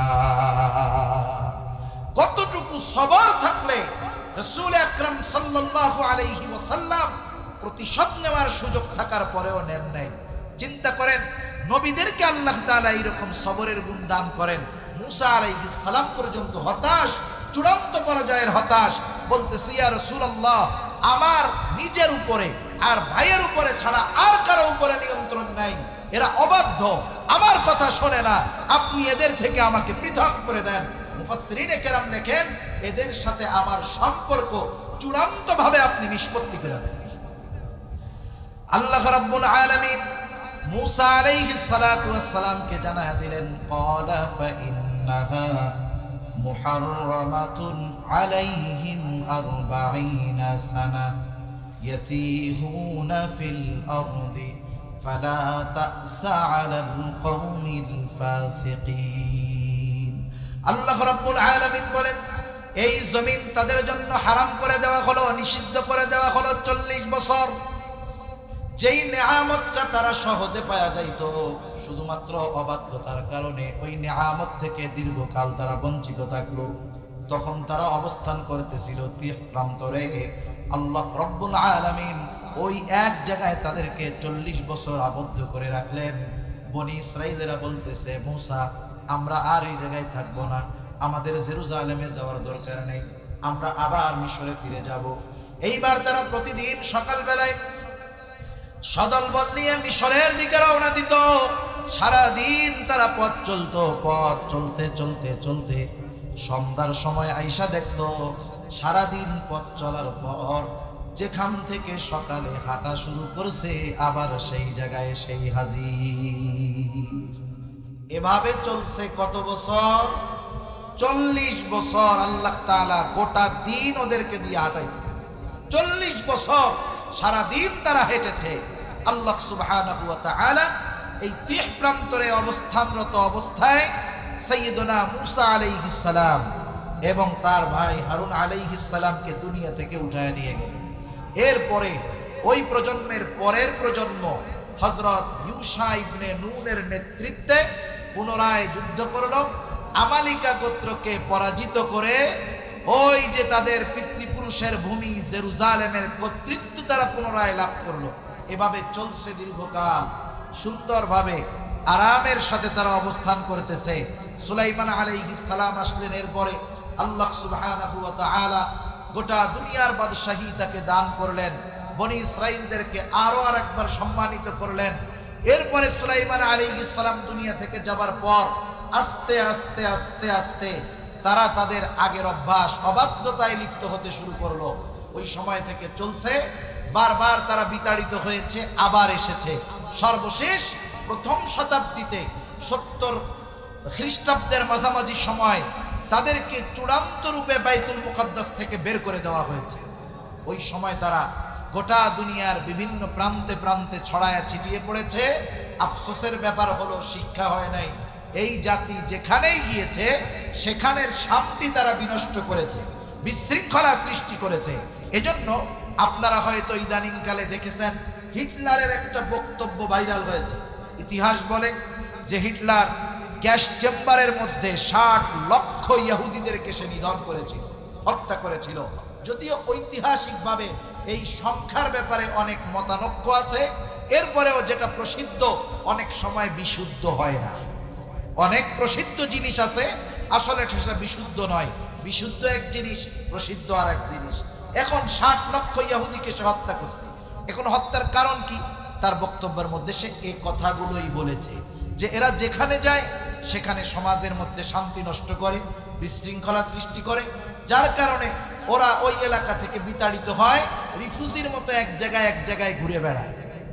তা যাই হোক, যখন তাদের কোনো দেশ নাই, তাদের অবস্থানের কোনো নির্দিষ্ট স্থান নাই, এই আশা তাদের বহুদিনের, তারা এই আশাকে বাস্তবায়ন করার জন্য ইউরোপ আমেরিকার দ্বারস্থ হয়েছে। বাস্তবতা হলো আজকে দুনিয়ার মধ্যে যত সম্পদ আছে, গোটা দুনিয়ার সব সম্পদের প্রায় 80% নিয়ন্ত্রণ হলো ইহুদিদের হাতে। গোটা দুনিয়ার সবচাইতে সুপার পাওয়ার দেশ যাকে আমেরিকা আমরা বলি, মনে রাখবেন ইহুদিরা সংখ্যায় মাত্র 1 কোটির কম বেশি হবে, কিন্তু এই 1 কোটি মানুষ, এরা সংখ্যায় কম হলেও গোটা আমেরিকার পাওয়ার নির্ভর করে এদের উপরে। আমেরিকার অর্থনীতি, সমরাস্ত্রনীতি যাই বলেন না কেন, সব কিছুর পেছনে কলকাঠি নাড়ে এই ইহুদিরা।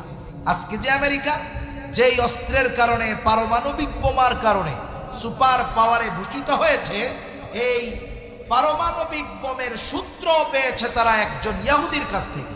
এজন্য ইহুদিদের প্রতি তারা চরম কৃতজ্ঞ। আমেরিকাও জানে যদি কখনো ইসরায়েলের পতন হয় তাহলে তাদের পতন অবশ্যম্ভাবী, তাদেরও পতন হবে। এজন্য দেখেন না ঘোষণা দেয় যে ইসরায়েলকে কেউ যদি হামলা করে তার উচিত জবাব দিবে আমেরিকা। কেন? ওরা জানে ইসরায়েলের পতন মানে আমেরিকার পতন। ঠিক কিনা বলেন? যাই হোক, লম্বা ইতিহাস, ইতিহাসের কিছু অধ্যায় আছে যেগুলো পড়লে কেমন জানি তীর নিজের গায়ে লাগে। একটা সময় এ দুনিয়ায় তো খেলাফত ব্যবস্থা ছিল, উসমানীয়রা শাসন করেছে। ইউরোপ, এশিয়া, আফ্রিকার বৃহৎ অংশ উসমানীয়রা শাসন করেছে। এই আমেরিকা, ব্রিটেন, এরা এক সময় ট্যাক্স দিয়ে চলা লাগতো, কিন্তু আফসোস কিছু মুসলমান নামধারী মুনাফিক গাদ্দারদের কারণে এবং তারা তাদের সিংহাসন টিকিয়ে রাখার জন্য মুনাফিকি করে ওই ব্রিটিশ আমেরিকানদের সহযোগী হয়ে উসমানী খেলাফতের পতনের ব্যাপারে সর্বোচ্চ ভূমিকা তারা রেখেছে। ঠিক কিনা বলেন? এখনো তারা রাখছে। আজকে যদি ইসরায়েলের সাথে যখন যুদ্ধ চলতেছে, এখন তো মনে হয় যুদ্ধবিরতি, যখন যুদ্ধ চলতেছে, এ যুদ্ধ তো এত লম্বা হওয়ার কথা ছিল না। 57টা মুসলিম দেশ যদি একত্রিত হয়ে একই সুরে যদি ইসরায়েলের বিরোধিতা করত, এই যুদ্ধ বন্ধ হতে একদিন সময়ও লাগতো না। কিন্তু আফসোস, এই যুদ্ধ বন্ধ হোক, যাদের কথায় বন্ধ হবে তারাই নিশ্চুপ। কেন? কারণ তারা তো আর খেলাফতের মধ্যে নাই। তারা তো কেউ আছে রাজতন্ত্র নিয়ে, কেউ আছে বাপের ক্ষমতা নিয়ে। ইসরায়েলিরা ওদের বোঝায় যে শোন, তোদের কিছুই করা লাগবে না, তোরা চুপ থাক। যদি তোরা আমাদের বিপক্ষে যাস তাহলে গোটা দুনিয়ায় খেলাফত ব্যবস্থা কায়েম হবে, তোদের গদিতে আগুন লেগে যাবে। তোরা যদি তোদের গদি বাঁচাতে চাস তাহলে চুপ করে থাক। এজন্যই আরব বিশ্বের প্রভাবশালী দেশগুলো ক্ষমতা, অস্ত্র, সম্পদ সব কিছু থাকার পরেও এরা ইহুদিদের পক্ষ অবলম্বন করে নীরবতা পালন করেছে। ঠিক কিনা বলেন? এটাই বাস্তবতা। ইতিহাসের নিচেও আরেক ইতিহাস থাকে, কিন্তু বাস্তবতা হলো ইসরায়েল ইহুদিদের পতন হবে আজ অথবা কাল। সম্মানিত সুধী, আমাদের কথা হলো যে এই ইহুদি জাতি এরা চির অভিশপ্ত এক জাতি। মোমেন হিসাবে এদের সাথে সম্পর্ক, বন্ধুত্ব রাখার কোনো সুযোগ নাই। আল্লাহ তাআলাও বলেন, ইয়া আইয়ুহাল্লাযীনা আমানু লা তাত্তাখিযুল ইয়াহুদা ওয়ান নাসারা আউলিয়া বা'দুহুম আউলিয়াউ বা'দ। আল্লাহ তাআলা বলেন, হে ঈমানদারেরা, তোমরা ইহুদি নাসারাদেরকে বন্ধু রূপে গ্রহণ করো না, কারণ এরা পরস্পরের বন্ধু। সেজন্য এ বিষয়ে যেমন আমাদের অটল অবিচল থাকতে হবে যে আমরা ইহুদি খ্রিস্টানদেরকে বন্ধু রূপে গ্রহণ করব না, আমাদের আগামী প্রজন্মের অন্তরেও এ কথা ঢেলে দিতে হবে যে জীবন চলে যাবে, তবুও ইহুদি খ্রিস্টানদেরকে বন্ধু রূপে গ্রহণ করা যাবে। এটা ঈমানি দায়িত্ব। কি দায়িত্ব বলেন? ঈমানি দায়িত্ব। তা সম্মানিত সুধী, আজকে দেখেন এই ব্রিটিশদের সহযোগিতায় ওসমানী খেলাফতের পতন হলো এবং ইহুদিদেরকে ওখানে বসতি স্থাপনের সুযোগ দেওয়া হলো। আরো দুই একটা কথা ইতিহাস থেকে না বললেই নয়। ওখানে চূড়ান্তভাবে জাতীয় সংঘের অনুমোদন পাওয়ার আগেই ইহুদিরা বিভিন্ন দেশ থেকে এসে জেরুজালেমের আশেপাশে জমা হতে শুরু করল। শুধু তাই না, তৎকালীন সময়ে ইহুদিরা ধনী ছিল, সম্পদ ছিল, টাকা পয়সাওয়ালা ছিল। ওরা ওই গরিব ইহুদিদেরকে টাকা দিয়ে জেরুজালেমের আশেপাশের জমিন তারা ক্রয় করাতো। মনে করেন 1 টাকার জিনিস যদি 10 টাকা অফার করে, কতক্ষণ চোখ বুইজা মুখ বুইজা থাকবে? ফিলিস্তিনের মানুষ বুঝতে পারে না। তারা এই জমিন অতিমাত্রায় বেশি দাম পাওয়ার কারণে ইহুদিদের কাছে বিক্রয় করে দিতে লাগলো। ওলামায়ে কেরাম তখন মানা করেছিলেন ফিলিস্তিনের যে সাবধান, এই জমিন তোমরা ওদের হাতে তুলে দিও না, সম্পদের লোভে বিক্রয় করো না। বাস্তবতা হলো ওলামায়ে কেরাম কিছু বলার আগে সুদূর প্রসারী চিন্তা করে বলেন, কারণ ওই সময় ওইটার ক্ষতি বোঝা যায় না। যেমন দেখেন, ক্যান্সার হলো এমন এক রোগ যেই রোগের আলামত টের পাওয়া যায় তখন যখন ওইটার চিকিৎসা করা কঠিন হয়ে যায়। ঠিক কিনা বল? কিন্তু বিজ্ঞ ওলামায়ে কেরাম বুঝতে পারেন যে এখন যেটা হচ্ছে এর ক্ষতি হয়তো 2-4 বছরে হবে না, কিন্তু 20 বছর পরে এর ক্ষতি জাতি টের পাবে। এজন্য স্বাধীনতা উত্তর এদেশে ঝাঁকে ঝাঁকে এনজিওদের আগমন ঘটেছিল। ওলামায়ে কেরাম তখন মানা করছিল, ওলামায়ে কেরামের কথা শোনা হয় নাই। এনজিওরা প্রলোভন দিয়েছে যে এদেশে অর্থনৈতিকভাবে বিপ্লব হবে, গরিবদেরকে সহযোগিতা করা হবে। বাস্তবতা, স্বাধীনতার পরে এখন কি দৃশ্য, যে বাংলাদেশে হাজার হাজার প্রায় 1.5 লক্ষ নিবন্ধিত অনিবন্ধিত এনজিও রয়েছে। প্রত্যন্ত অঞ্চলগুলোর মধ্যে সরল মনা মুসলমানদের মধ্যে সুদের মতো জঘন্য পাপকে তারা রন্ধ্রে রন্ধ্রে পৌঁছায় দিয়েছে। শুধু তাই না, এমনও ঘটনা আমরা শুনি মাঝে মধ্যে এই সুদের কিস্তির টাকা না দিতে পারার কারণে পরনের শাড়ি, ঘরের গরুও ওই এনজিওরা নিয়ে যায়, এমন খবর আপনারা কি শুনছেন? আরে শাড়ি নিল, টাকা পয়সা, গরু নিলে তো এক ব্যাপার, ইমানটা যে নিয়ে গেল, এটাই তো সবচাইতে বড় ক্ষতি। ওই এনজিওদের মাধ্যমেই আজকে এদেশের মধ্যে খ্রিস্টান মিশনারিরা সরল মনা অসহায় দরিদ্র মুসলমানদেরকে খ্রিস্টান বানাচ্ছে।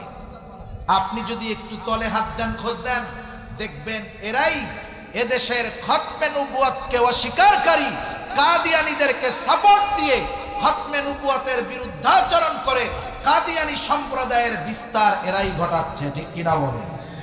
সেজন্য ভাইরা আমার, সাবধান হওয়া লাগবে। আগামী প্রজন্মকে বন্ধু নির্বাচনের ক্ষেত্রে সতর্ক হিসাবে পথ চলার দিক নির্দেশনা যদি এখনই দেওয়া না হয়, তাহলে দেখা যাবে ঘরের মধ্যেই ইহুদি নাসারার বন্ধু তৈরি হবে, মুসলমানদের দুশমন প্রস্তুত হয়ে যাবে, ঠিক কিনা বলেন? এজন্য আল্লাহ সুবহানাহু ওয়া তাআলার কাছে আমরা এ ব্যাপারে দৃঢ় প্রতিজ্ঞাবদ্ধ হব। এই আয়াতগুলো থেকে যেই শিক্ষা আমাদের,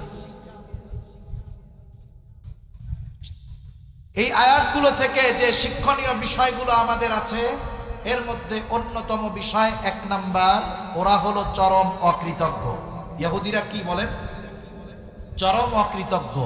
আমরা সর্বোচ্চ কৃতজ্ঞ বান্দা হব। 2 নাম্বার, ওরা সর্বোচ্চ অবাধ্য আর আমরা সর্বোচ্চ আনুগত্যশীল হব। 3 নাম্বার, ওরা সর্বোচ্চ সীমা লঙ্ঘনকারী আর আমরা সর্বোচ্চ শরীয়তের বিধানাবলীর মধ্যে থাকবো ইনশাআল্লাহ। আর আমাদের প্রজন্মকে এই ইতিহাসগুলো জানাবো। আমরা হাট্টিমাটিম টিম, তারা মাঠে পাড়ে ডিম, এই গল্প সন্তানদেরকে না শিখিয়ে আমরা তাদেরকে শেখাবো মুসলমানদের বাস্তব ইতিহাস। আজকে কিছু কথা না বললেই নয়, আপনারাও হয়তো অনলাইনে দেখছেন যে আমাদের নতুন শিক্ষা কারিকুলামে নতুন নতুন করে শিক্ষকদের ব্যাঙের ড্যান্স শেখানো হইতেছে। আসলে মানুষ তার ক্যারেক্টারকে আপগ্রেড করার চিন্তা করে যে একটা মানুষ তার সম্মান অবস্থানকে বাড়াবে কেন, আর আমাদের শিক্ষকদেরকে ব্যাঙের নাচ শেখানো হইতেছে। আমার বুঝে আসে না এই শিক্ষা কারিকুলামে শিক্ষকদের পরিণতি কি হবে আর ছাত্রদের অবস্থাই বা কি হবে, আল্লাহ তাআলা ভালো জানে। এজন্য সন্তানদেরকে দ্বীন শেখানো দরকার, মুসলমানদের ইতিহাস সন্তানদেরকে জানানো দরকার। কারণ যে জাতি তার ইতিহাস জানে না সে জাতি অন্ধের মতো, যে জাতি তার অতীত জানে না সে জাতি তার ভবিষ্যৎকে নির্ধারণ করতে পারে না, যে জাতি তার সোনালী ইতিহাস জানে না সে জাতি তার আগামীকে গড়ে তুলতে পারে না। আগামীকে গড়ে তুলতে হলে অতীত জানার দরকার, ইতিহাস জানার দরকার আছে না নাই? কারণ জানতে হবে আমরা কি ছিলাম, না হলে আমাদের সন্তানেরা মনে করবে আমাদের অবস্থা মনে হয় অতীতেও এরকম ছিল, এখনো এই রকম।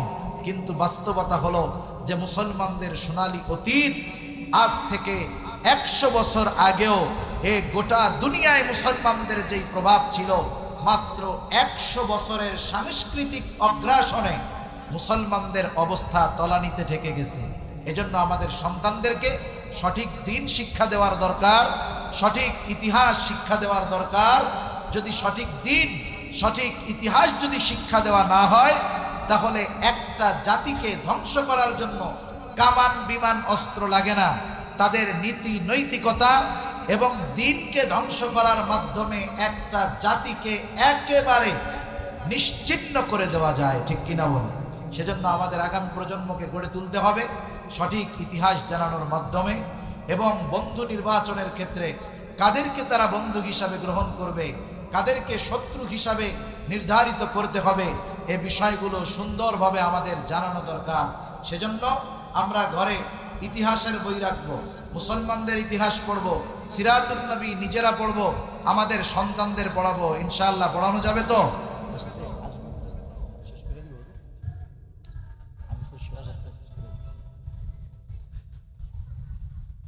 তা যাই হোক, মুসলমানদের এই ইতিহাস আমাদের জানার দরকার। আর বাইতুল মুকাদ্দাস এটা কেন ইহুদিদের টার্গেট, এটাও একটু বোঝার দরকার আছে। কষ্ট হচ্ছে না তো আপনাদের? আমি তো মূলত আলোচনা সময়ের আলোকে গুছাইয়াই আনছিলাম, নাইলে আরো কিছু কথা বলতাম। যাই হোক, তারপরেও আর একটু কথা শুনুন। এই বাইতুল মুকাদ্দাসের সাথে আমাদের কি সম্পর্ক? এই বাইতুল মুকাদ্দাসের সাথে মুসলমানদের অনেক কিছুর সম্পর্ক আছে। এক নাম্বার বিষয় হলো এই জমিনটাকে আল্লাহ তাআলা নিজেই পবিত্র জমিন বলে ঘোষণা দিয়েছেন। আল্লাহ সুবহানাহু ওয়া তাআলা এই জমিনের ব্যাপারে বলেছেন মুকাদ্দাস, পবিত্র জমিন। শুধু তাই না, এই জমিনকে আল্লাহ তাআলা বরকতময় জমিন বলে ঘোষণা দিয়েছেন। আল্লাহ তাআলা বলেন সুবহানাল্লাযী আসরা বিআবদিহি লাইলাম মিনাল মাসজিদিল হারামি ইলাল মাসজিদিল আকসাল্লাযী বারাকনা হাওলা। আল্লাহ রাব্বুল আলামিন জানায় দেন, মসজিদুল আকসার আশেপাশে যেই ভূমি আছে, যেই জমিন আছে, আল্লাহ তাআলা এই ভূমিকে, এই জমিকে বরকতময় ভূমি, বরকতময় জমিন হিসাবে আল্লাহ তাআলা ঘোষণা করেছেন। শুধু তাই না, এই মসজিদুল আকসা, এই জেরুজালেম মসজিদুল আকসা, এটা ছিল মুসলমানদের প্রথম কিবলা। হযরত রাসূল আকরাম সাল্লাল্লাহু আলাইহি ওয়াসাল্লাম যখন মক্কায় ছিলেন, আব্দুল্লাহ ইবনে আব্বাস রাদিয়াল্লাহু তাআলা আনহু থেকে বর্ণিত, তিনি বলেন রাসূল আকরাম সাল্লাল্লাহু আলাইহি ওয়াসাল্লাম তিনি বাইতুল মুকাদ্দাসের দিকে ফিরে নামাজ পড়তেন, ওয়াল কাবাতু বাইনা ইয়াদাই, আর কাবা বাইতুল মুকাদ্দাস আর রাসূলুল্লাহ সাল্লাল্লাহু আলাইহি ওয়াসাল্লামের মাঝে থাকতো। কারণ বাইতুল মুকাদ্দাস হলো মক্কা থেকে উত্তরে, এরপরে রাসূলুল্লাহ সাল্লাল্লাহু আলাইহি ওয়াসাল্লাম মক্কা থেকে মদিনায় হিজরত করলেন। মদিনা থেকে বাইতুল মুকাদ্দাস আরো উত্তরে। নবীজি এইবার উত্তর দিকে ফিরে যখন নামাজ পড়েন মদিনায়, এইবার বাইতুল্লাহ পড়ে গেল পিছনে। হাদিসের মধ্যে আসছে রাসূলুল্লাহ সাল্লাল্লাহু আলাইহি ওয়াসাল্লাম 16 মাস বাইতুল মুকাদ্দাসের দিকে ফিরে নামাজ পড়েছেন। কিন্তু নবীজির অন্তরের মধ্যে তামান্না ছিল, কাবা যদি, বাইতুল্লাহ যদি মুসলমানদের জন্য কিবলা হয়ে যাইতো কতই না ভালো হতো। এজন্য মনের মধ্যে তামান্না ছিল নবীজির। রাসূল আকরাম সাল্লাল্লাহু আলাইহি ওয়াসাল্লাম একদিন নামাজ পড়তেছেন, নামাজের মধ্যে বারবার আকাশের দিকে তাকায়, মুখে তো কিছু বলেন না, কিন্তু অন্তরে কি আছে, কি চান তিনি, দুনিয়ার কেউ না জানলেও যিনি জানেন তিনি কে। আল্লাহ রাব্বুল আলামিন বলেন قد نرى تقلب وجهك في السماء فلنولينك قبلة ترضاها فول وجهك شطر المسجد الحرام الله رب العالمين বলেন قد نرى تقلب وجهك في السماء فلنولينك قبلة ترضاها। এখানে এক রহস্যময় কথা আল্লাহ তাআলা বলেছেন। আল্লাহ রাব্বুল আলামিন বলেন আমি অবশ্যই কিবলাকে পরিবর্তন করে দিব আপনার সন্তুষ্টির জন্য। তার মানে আপনার চাওয়া, আপনার ইচ্ছা যে বাইতুল্লাহ যেন মুসলমানদের কিবলা হয়ে যায়। যেহেতু বাইতুল্লাহ মুসলমানদের কিবলা হলে আপনি খুশি, ও আমার হাবিব আপনার খুশিতে আমি আল্লাহ খুশি, এই জন্য আমি বাইতুল্লাহকে মুসলমানদের জন্য কিবলা বানায়া দিব। আল্লাহ তাআলা সাথে সাথে ঘোষণা করলেন ফাওয়াল্লি ওয়াজহাকা শাতরাল মাসজিদিল হারাম। নামাজ 2 রাকাত হয়েছে, কোনো অসুবিধা নাই, আপনি বাকি 2 রাকাত নামাজ বাইতুল্লাহর দিকেই ফিরে পড়েন। নবীজি সাল্লাল্লাহু আলাইহি ওয়াসাল্লাম বাকি 2 রাকাত বাইতুল্লাহর দিকে ফিরে পড়লেন। যারা হজ উমরায় যাওয়ার নসিব হয়েছে দেখছেন, যখন ঐতিহাসিক নিদর্শন সমূহ জিয়ারায় নিয়ে যাওয়া হয়, মসজিদে কিবলাতাইন এর মধ্যে একটা, আমরা এখন যায় দেখি নামাজ পড়তেছে দক্ষিণ দিকে, কিন্তু বের হওয়ার সময় যখন উপরের দিকে তাকানো হয় দেখা যায় একটা জায়নামাজ দিয়ে চিহ্ন দেওয়া আছে, তার মানে আগে কিবলাটা ছিল উত্তর দিকে। এই জন্য এই মসজিদুল আকসার সাথে রাসূল আকরাম সাল্লাল্লাহু আলাইহি ওয়াসাল্লামের 16 মাসের ইবাদত জড়িয়ে রয়েছে, যেটা শুধু বাইতুল মুকাদ্দাসের দিকে ফিরে পড়েছে। মক্কায় থাকা অবস্থায় তো বাইতুল্লাহ সামনে, এরপরে উনি রাখছেন বাইতুল মুকাদ্দাসের দিকে ফিরে, কিন্তু মদিনায় যখন গেছেন বাইতুল্লাহ পেছন দিকে পড়ে গেছে। রাসূলুল্লাহ সাল্লাল্লাহু আলাইহি ওয়াসাল্লাম বাইতুল মুকাদ্দাস মসজিদুল আকসার দিকে ফিরে নামাজ পড়েছেন 16 মাস। এটার সাথে মুসলমানদের ইবাদতের সম্পর্ক আছে। শুধু তাই না, রাসূলুল্লাহ সাল্লাল্লাহু আলাইহি ওয়াসাল্লাম এই মসজিদ থেকেই মেরাজের সফর শুরু করছেন। মসজিদুল হারাম থেকে মসজিদুল আকসার সফরটা হলো দুনিয়ার ভ্রমণ। এটাকে বলা হয় ইসরা। মেরাজের শুরু হয়েছে এই বাইতুল মুকাদ্দাস থেকে। শুধু তাই না, এই মসজিদের এমন একটা বৈশিষ্ট্য, আল্লাহ রাব্বুল আলামিন গোটা দুনিয়ার সব নবী রাসূলকে একমাত্র জায়গা হলো এই মসজিদুল আকসা, যেই জায়গায় আল্লাহ তাআলা একত্রিত করেছে। গোটা দুনিয়ার সব নবী রাসূল একত্রিত হয়েছেন দুনিয়ার একটা জায়গায়, সেই জায়গাটা হলো এই মসজিদুল আকসা। এবং রাসূলুল্লাহ সাল্লাল্লাহু আলাইহি ওয়াসাল্লামের ইমামতিতে 2 রাকাত নামাজ ওখানে পড়া হয়েছে। আমার আপনার নবী হয়েছেন ইমামুল আম্বিয়া, সুবহানাল্লাহ। এই মসজিদের অন্যতম বৈশিষ্ট্য হলো দুনিয়ার কোথাও কোনো মসজিদে ফজিলত মনে কইরা সফর করার জন্য নির্দেশনা নাই, বরং নিষিদ্ধ। মাঝে মধ্যে দেখবেন আমাদের বিভিন্ন এলাকা থেকে লেখা থাকে শাহজালাল শাহ পরানের মাজার সফরের জন্য, জিয়ারতের জন্য যাওয়া হবে, ওই মসজিদে গিয়ে নামাজ পড়া হবে। 60 গম্বুজ মসজিদে সফর করা হবে, ওইখানে 201 গম্বুজ মসজিদ টাঙ্গাইলে গিয়ে নামাজ পড়া হবে। দুনিয়ার মসজিদ যত গম্বুজওয়ালা হোক, ওখানে নামাজ পড়ার মধ্যে কোনো ফজিলত নাই, সব সেম। কিন্তু কেউ যদি আরো ওইখানে গিয়ে নামাজ পড়লে, বাইতুল বাগেরহাটের 60 গম্বুজ গিয়ে নামাজ পড়লে, 201 গম্বুজে গিয়ে নামাজ পড়লে ফজিলত হবে, এমনটা যদি কেউ মনে করে তাহলে ভুল হবে। কিন্তু এই মসজিদুল আকসা এমন এক মসজিদ, রাসূলুল্লাহ সাল্লাল্লাহু আলাইহি ওয়াসাল্লাম জানিয়েছেন ভ্রমণের নিয়তে বরকত মনে করে 3টা মসজিদে সফর করা যায়। একটা হলো মসজিদুল হারাম, আর একটা হলো মসজিদুল নবী মদিনা, আর একটা হলো মসজিদুল আকসা। এই 3 মসজিদ ছাড়া ভ্রমণের উদ্দেশ্যে আর কোনো মসজিদ দেখতে যাওয়া যাবে না। ফজিলত মনে করে যাওয়ার কোনো সুযোগ নাই, যেমনটা আমাদের দেশে অনেকে করে থাকে। এই সুযোগ ইসলাম আমাদেরকে দেয় নাই। শুধু তাই না, ওই মসজিদে নামাজ পড়লে আল্লাহ সুবহানাহু ওয়া তাআলা প্রত্যেক নামাজের সওয়াব 250 গুণ বাড়ায়া দেয়। সুবহানাল্লাহ। 1 রাকাত পড়লে 250 রাকাতের সওয়াব পাওয়া যায়। এটা মসজিদুল আকসার অন্যতম এক ফজিলত। কিন্তু আফসোসের ব্যাপার, এই জালেমদের নিয়ন্ত্রণে থাকার কারণে, যদিও আপনারা জানেন ফিলিস্তিনটা এখন 2 ভাগে বিভক্ত, কেমন যেন ওই স্বাধীনতা উত্তর পূর্ব পাকিস্তান আর পশ্চিম পাকিস্তানের মতো। একটা হলো পশ্চিম তীর, আর একটা হলো গাজা। এই দুটাকে পৃথক করে ফেলা হয়েছে। পশ্চিম তীরের পূর্ণ নিয়ন্ত্রণ, সরকার গঠন, বাহিনী, সব কিছুর নিয়ন্ত্রণ হলো ইসরায়েলের হাতে। যাদের অনুমতি দেয় তারাই বাইতুল মুকাদ্দাসে ঢুকতে পারে, যাদের অনুমতি দেওয়া হয় তারাই বাইতুল মুকাদ্দাসে গিয়ে নামাজ পড়তে পারে। যাদের অনুমতি তারা দেয় না, তারা বাইতুল মুকাদ্দাসে ঢুকতেও পারে না।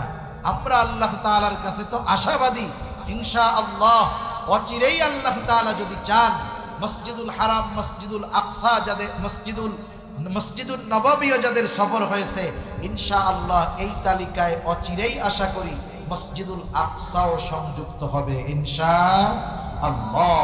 এ ব্যাপারে আমরা আল্লাহ তাআলার কাছে সাহায্য চাই।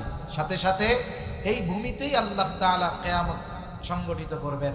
শাম দ্বারা উদ্দেশ্য শুধু সিরিয়া নয়, শাম দ্বারা উদ্দেশ্য হলো ফিলিস্তিন, সিরিয়া উভয়টা। কিয়ামতের আগে আল্লাহ সুবহানাহু ওয়া তাআলা ওই জমিনকে আবারও উর্বর বানায়া দিবে। সারা পৃথিবী থেকে মানুষ ওই দিকে ছুটতে থাকবে, যেতে থাকবে।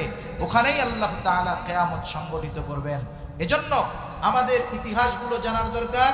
সেই ইতিহাসের আলোকে নিজেদের জীবনকে গড়ে তোলার দরকার। সাথে সাথে ইহুদিরা যেই সমস্ত কারণে অভিশপ্ত, এদের এই কাজগুলো থেকে আমাদেরও বেঁচে থাকার দরকার। এরা অভিশপ্ত হওয়ার অন্যতম কারণগুলো কয়েকটা বিষয় আমরা আলোচনা করেছি। আরো 2-1টা দেখেন। এরা কিন্তু নবী রাসূলদের হত্যাকারী। এরা জাকারিয়া আলাইহিস সালামকে হত্যা করেছে, এরা ইয়াহইয়া আলাইহিস সালাতু ওয়াস সালামকে হত্যা করেছে, এরা ঈসা আলাইহিস সালাতু ওয়াস সালামকে হত্যা করেছে, এরা ঈসা ইবনে মারইয়াম আলাইহিস সালাতু ওয়াস সালামকে এরা জিনার অপবাদ দিয়েছে। এরা হলো সেই জাতি। সুতরাং এই জাতির ব্যাপারে সর্বোচ্চ সতর্ক থাকার দরকার আছে না নাই? আগামী প্রজন্মকে সর্বোচ্চ সতর্ক করারও দরকার, নিজেরাও সতর্ক থাকার দরকার, নিজেদেরও সতর্ক থাকার দরকার। এ জাতির ব্যাপারে নিজেদের হুঁশিয়ার থাকার দরকার, যেন ওদের কর্মগুলো আমাদের মধ্যে পেয়ে না বসে।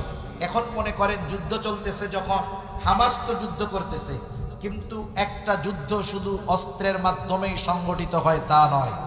এই যুদ্ধ সংগঠিত হওয়ার পেছনে অনেক ধরনের কারিকুলাম থাকে, অনেক ধরনের ব্যবস্থাপনা থাকে। গোটা দুনিয়া থেকে মানুষ যেখানেই থাকুক না কেন এই যুদ্ধে অংশগ্রহণ করার সুযোগ আছে। কেমনে? দেখেন, বদরের ময়দানে যখন যুদ্ধ হয়েছে, সাহাবা একরাম কাফেরদের বিরুদ্ধে যুদ্ধে জয়ী হয়েছে অস্ত্রের জোরে নয়। আল্লাহর রাস্তায় যখন জিহাদ হয়, এখানে অস্ত্রের সাথে সাথে আর একটা জিনিসের দরকার হয়, সেটার নাম হলো অশ্রু। সেটার নাম কি বলেন? অশ্রু। অশ্রুও লাগে, অস্ত্রও লাগে, অশ্রুও লাগে। আমাদের ভাইয়েরা তো জালেমদের বিরুদ্ধে জিহাদ করতেছে অস্ত্রের মাধ্যমে। আমরা দুনিয়ার যেখানেই থাকি না কেন, আমরা আমাদের যুদ্ধ পরিচালনা করব অশ্রুর মাধ্যমে। কিসের মাধ্যমে? অশ্রুর মাধ্যমে। এজন্য তাদের জন্য আমরা দোয়া করব যে আল্লাহ আপনি তাদেরকে বিজয় দান করেন। বদরের যুদ্ধের ময়দানে যখন যুদ্ধ শুরু হয়ে গেছে, রাসূলুল্লাহ সাল্লাল্লাহু আলাইহি ওয়াসাল্লাম আল্লাহ তাআলার কাছে ফরিয়াদ করতেছেন, কান্নাকাটি করতেছেন। কান্নার মাত্রা এতটা বেশি ছিল, এত বেশি ছিল যে আবু বকর সিদ্দিক রাদিয়াল্লাহু তাআলা আনহু রাসূলুল্লাহ সাল্লাল্লাহু আলাইহি ওয়াসাল্লামের কাছে এসে বলে, ইয়া রাসূলুল্লাহ, যথেষ্ট হয়েছে, আপনি থামেন। ইনশাআল্লাহ আজকে আল্লাহ রাব্বুল আলামিন আমাদেরকেই বিজয় দান করবে। সেজন্য আমরা হয়তো অস্ত্র দিয়ে যুদ্ধ করতে পারবো না, কিন্তু আমাদের ভাইদের জন্য অশ্রু প্রবাহিত করা যাবে তো ইনশাআল্লাহ।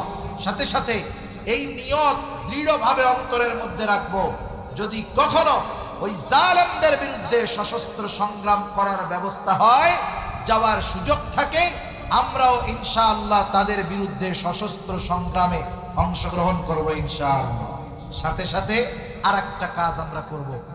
গোটা দুনিয়ার যুদ্ধ বিভিন্নভাবে চলে, ওরা গোটা দুনিয়া থেকে বিভিন্ন পদ্ধতিতে ওদের ফান্ড কালেকশন করে, বিশেষ করে গোটা দুনিয়ার মধ্যে তাদের পণ্যগুলো ছড়িয়ে দিয়ে ওই পণ্যের লভ্যাংশ থেকে মুসলমানদের বিরুদ্ধে তারা ব্যয় করে। মনে রাখবেন, ইহুদিরা ব্যবসা করে না, ব্যবসা করায়।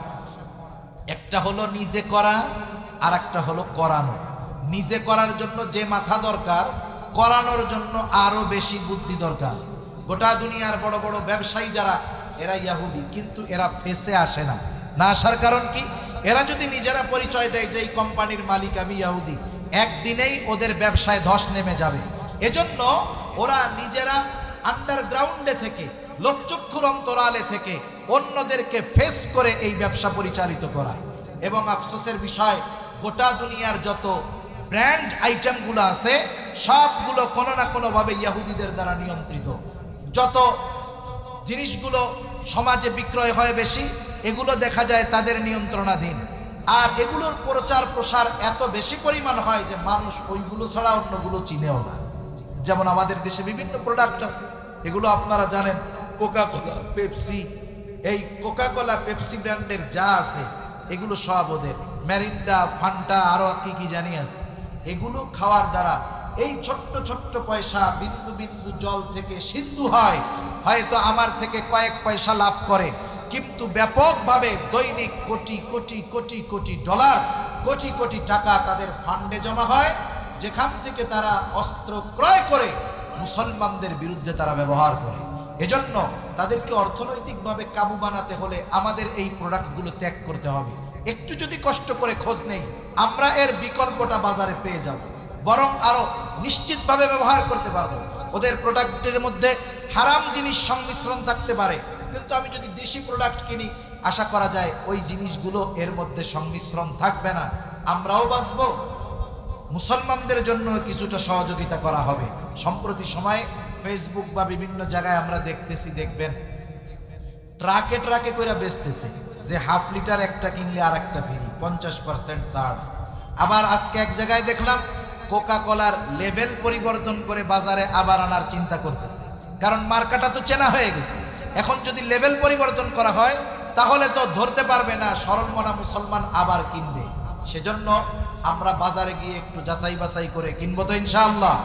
হয়তো এর দ্বারা বড় কিছু হবে না, কিন্তু যদি সকলেই কাজগুলো করি, এই ক্ষুদ্র ক্ষুদ্র কাজগুলো বৃহৎ এক শক্তিতে পরিণত হবে ইনশাআল্লাহ। আল্লাহ সুবহানাহু ওয়া তাআলা ইহুদি সম্প্রদায়ের ষড়যন্ত্র চক্রান্তকে উন্মোচিত করে দেন, তাদের ব্যাপারে আমাদের সর্বোচ্চ সতর্ক থাকার তৌফিক আল্লাহ দান করেন। আল্লাহ সুবহানাহু ওয়া তাআলা এই অভিশপ্ত জাতিকে দুনিয়া থেকে চূড়ান্তভাবে নির্মূল করেন। সকলে বলি আমিন। ওয়া আখিরু দাওয়ানা আনিল হামদুলিল্লাহি রাব্বিল আলামিন। আসসালামু আলাইকুম ওয়া রাহমাতুল্লাহি ওয়া বারাকাতুহু। মাশাআল্লাহ, দীর্ঘ সময়